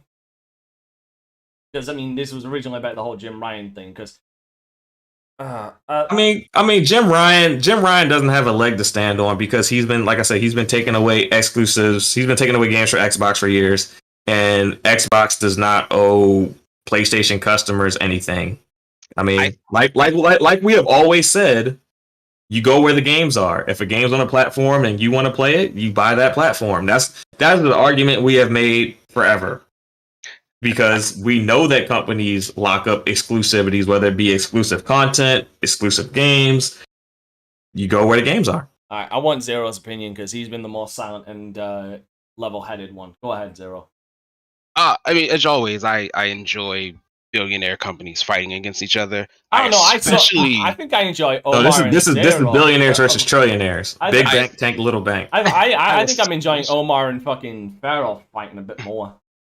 I especially enjoyed like how messy it's become because, like, you know, the statement opens up with Jim saying, "I thought this was in confidence, but I guess since it's not, I guess we exposing secrets out here." And I was like, "Good for you, Jim. Like, be a petty bitch." That's enjoyable. Yeah, that's enjoyable to me because funny, like for most of it, I like side with Pharaoh in the legality of it all. Like, the word intent does not give a definite yes or no. It is my intention to make it to the podcast every Monday. That does not mean I'm going to. It just means I will do my best. Phil, it seems to be so far, being the petty bitch that he is sitting back saying, "Hey, we gave PlayStation an opportunity. They didn't like the deal. I don't really know what to tell you." Jim Ryan is saying, "Well, the deal kind of sucked for me. I can't believe that Phil, man of the gamers, would take away Call of Duty to such a wide swath of gamers. Like, couldn't be me." Now, of course, everybody else is arguing in the middle about where this all falls. But remember, they can always bring up let the man how finish, Phil fucker. Shut up. Zero, I mean, it's fascinating to watch because personally, I don't think, just specifically Call of Duty, I do not personally think that they would take Call of Duty away from PlayStation. I think that the numbers speak for themselves. Why take it away when you can have your number one competitor be one of your greatest revenue streams? Because they want to hit PlayStation. The best way to hurt them is to take, because either way you're taking the money out of their pocket. You either take it out of their pocket through physically, or you starve them from it. Not per se, because they want what's called the people that are on PlayStation. They don't care about. Come on, this is Microsoft. They're a $1 trillion company. They don't care about their money. They're making that money back via what's called the Always care about money. model. It's always about making more money. Particularly here in the States, never ever make the very foolish assumption that incredibly wealthy people or organizations do not care about money, because it's the only thing they care about. It is the only thing that pushes them forward. Like, so they most definitely care about their money. Now, granted, you're right. You can steal the players from there, and that could be another wonderful source of income.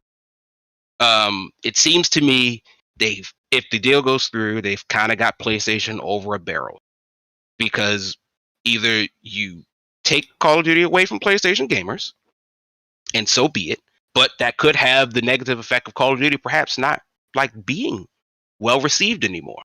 It gives them tremendous leverage. It does give them very tremendous leverage, because they basically own 20% of Sony's third-party sales. Yes, which again, if it just for me, you go make my money for me.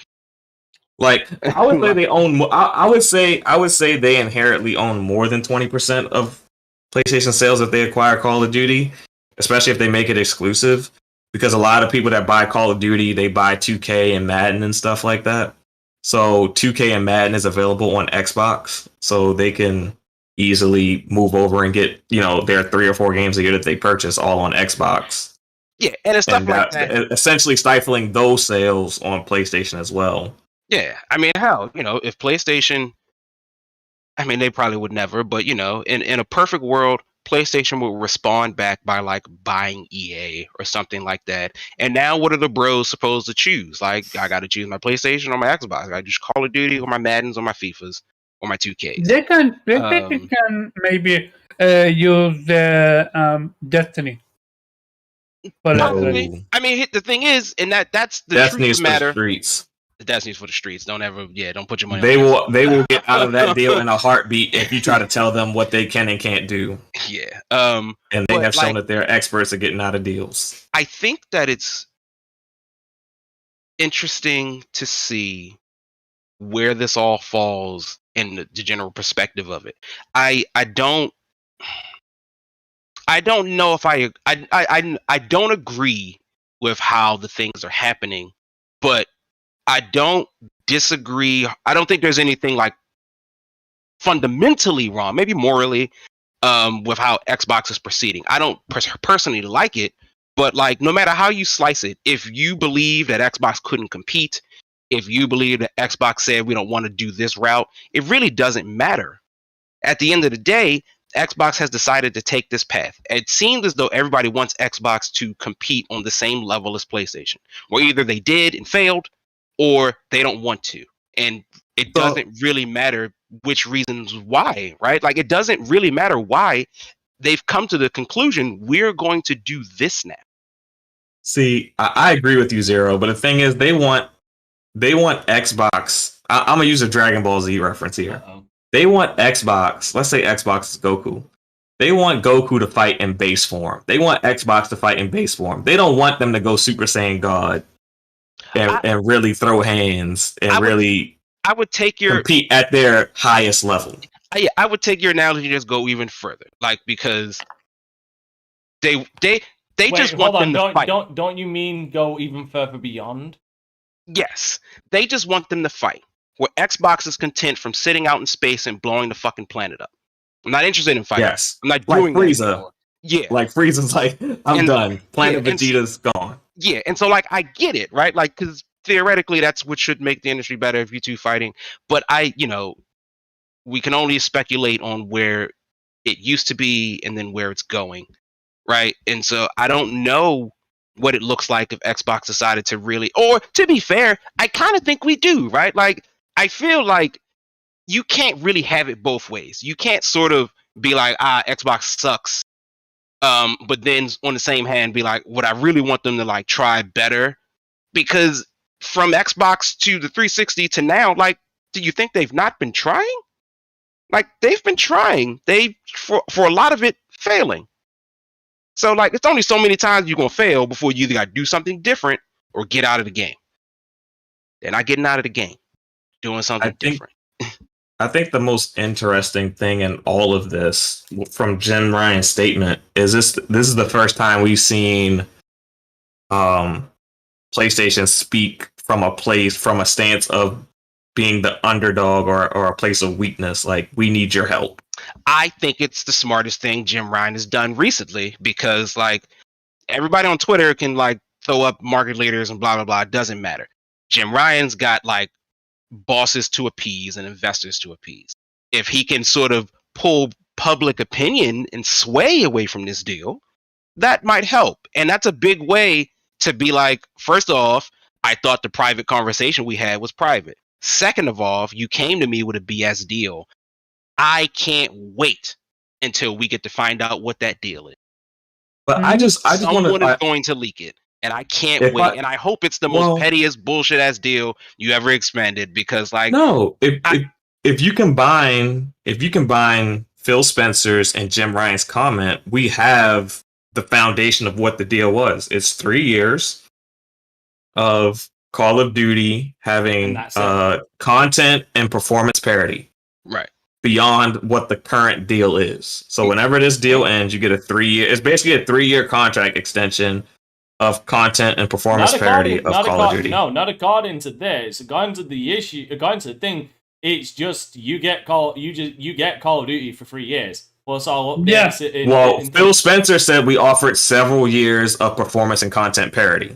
So that's why I said you combine content and parity would be you would be getting the exact same thing that Call of Duty. Well, here's the thing: if he said several years, and that first statement has already been proven to be factually incorrect. No, several by definition is more than two, but not many. Yeah. Hold on. So he didn't just be 3. Yeah, and several by definition. That's what I'm enjoying about this. But that's also, I think, what people need to understand. Like, when people are like, and certain, perhaps there's another article, but like very recently, Phil's word saying my intent. That does not mean I'm not going to do it. Just means I don't intend to. But and from a legal standpoint, all that matters is what you do, what you don't do. Everything else is kind of a gray area, which then like falls on whoever is sort of monitoring and reviewing these things.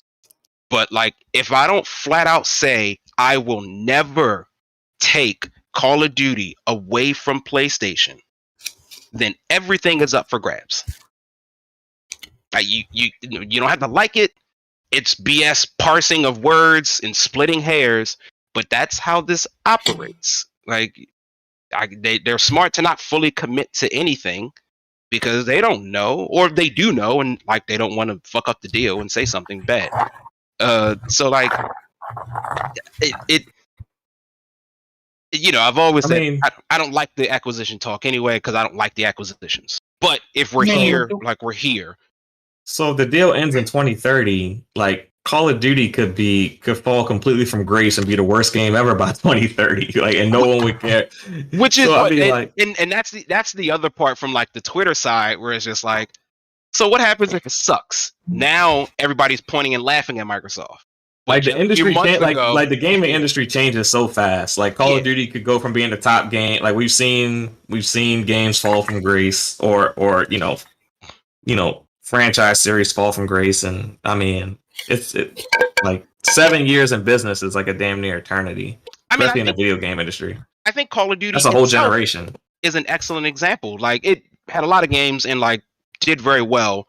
Modern Warfare set the world on fire. Like it came out at the right time.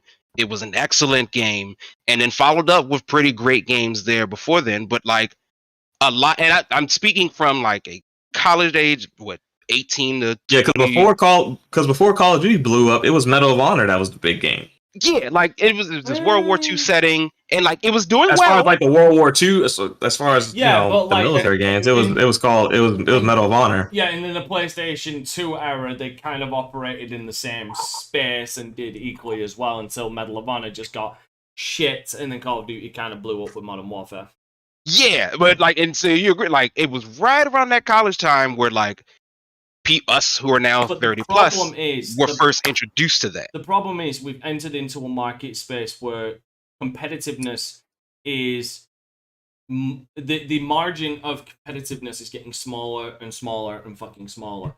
Like, it does not matter.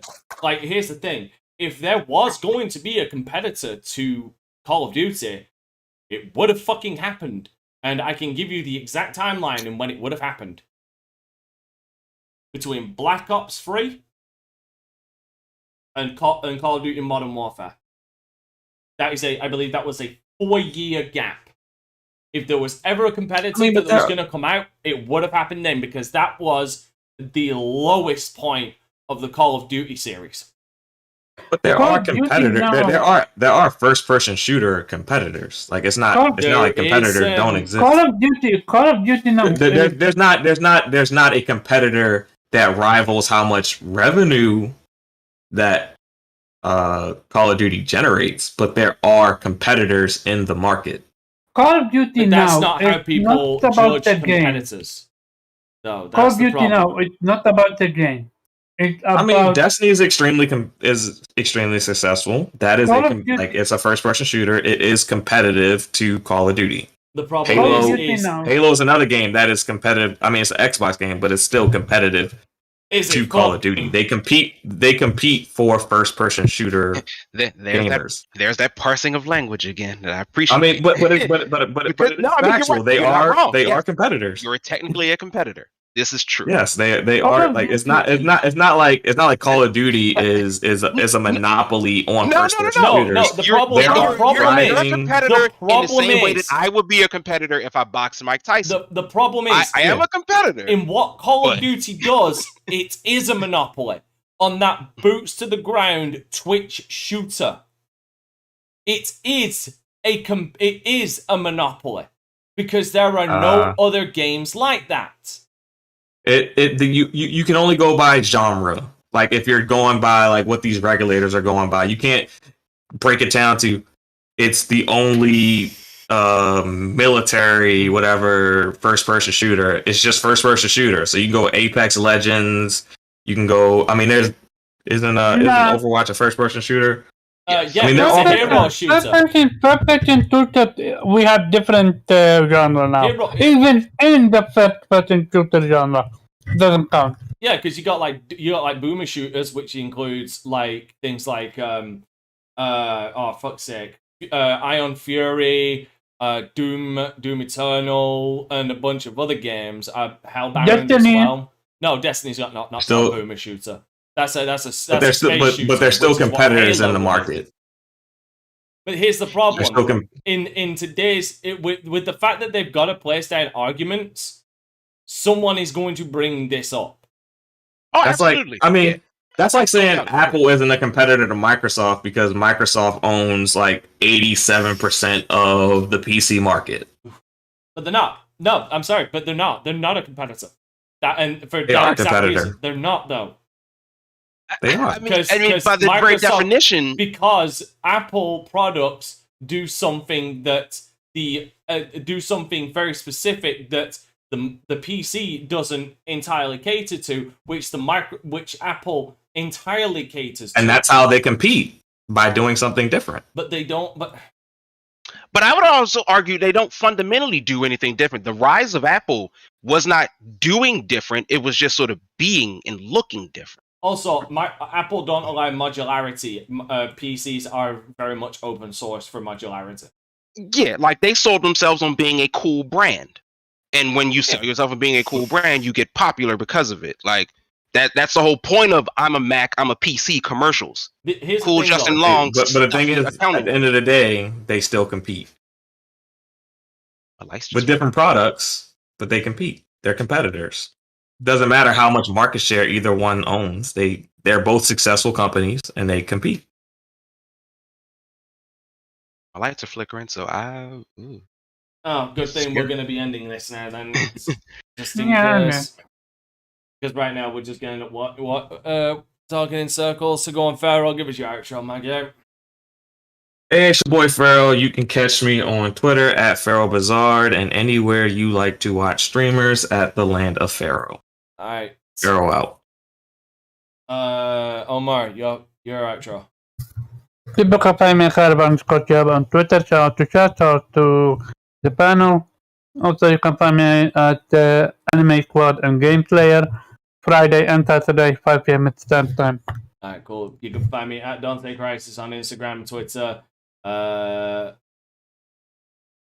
Twitch, YouTube, as well as the Dante Crisis on Facebook. Currently doing Let's Plays of Wolfenstein Cyberpilot and Kane Lynch 2 Dog Days. Live streaming on Tuesdays will be Metroid Prime. Wednesday, I'll be playing Dead by Daylight this Wednesday, so come and join me, Zero. I think I might be able to. Yes. Because I'm wanting to do some private lobbies. Wednesday will be Persona 4 Golden, and Fridays will be Mass Effect Andromeda on Insanity. Alright, Zero, where can people find you, but more importantly, where can people find us? Well, guys, as always, it's an absolute blast to be here. You can, of course, find me 0x386 or .0.exe. Pretty much everywhere you find people. So like I'll be there. But of course, more importantly, outside of me, please go find us wherever you listen to your favorite podcast. Vitamin G Podcast. Give us a like, give us a comment, subscribe. Tell us who your favorite panel member is. Tell us what your favorite color of like what is it? Kool-Aid is. And why it should obviously be blue. And we can go from Red or black. See, and this is why I come into this space and I think it's a safe space. And you got Omar here talking about he likes red Kool-Aid, and I don't really appreciate any of that. So, but that's fine. I've learned my lesson and adjust accordingly here on out. Omar, you're dead to me. But if of course we always come together, but we got to make sure that we support each of my panel members individually. Please check out Omar Anime Squad and Game Slayer respectively on Fridays and Saturdays at 5 p.m. Please check out Pharaoh Atlanta Pharaoh. Watch some streams. Have you been streaming lately? You should be streaming more during the like regular season, right? Yeah, I mean, I'm trying to, but my wife is in her practicum right now, so during the times that I normally stream, she has to like commute down like to DC and do shit. So, and I'm stuck with the kids. So I got you. Well, when Pharaoh is not being a good dad, which like who does that? Please check him out in his streams. And speaking of streams, talk about a guy who has a whole host of them. Please check out Dante Crisis. You can occasionally find one of us there. Work has been killing me lately, so I've not been able to be in his streams for quite some time. But I think I'm gonna try to make it on Wednesday, so I'm gonna do my very best to be there. Check out Jube. He's out there. Special shout out to our probably soon to be returning panel member, Kofi. His house is coming along well. So, you know, he will be back soon. But as always, guys, we appreciate you. You know, I always say it. You could literally be listening to anything else, but you decided to listen to us. So thank you very much. Yes, ladies and gentlemen. And remember to keep it gaming. Okay, we're out of here. Peace. Later. I'm on the outside looking in, and I wanna be back on the inside. I don't wanna be left on the outside, all alone.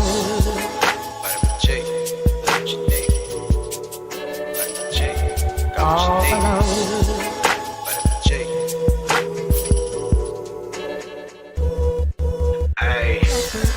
You rockin' with beasts, this doesn't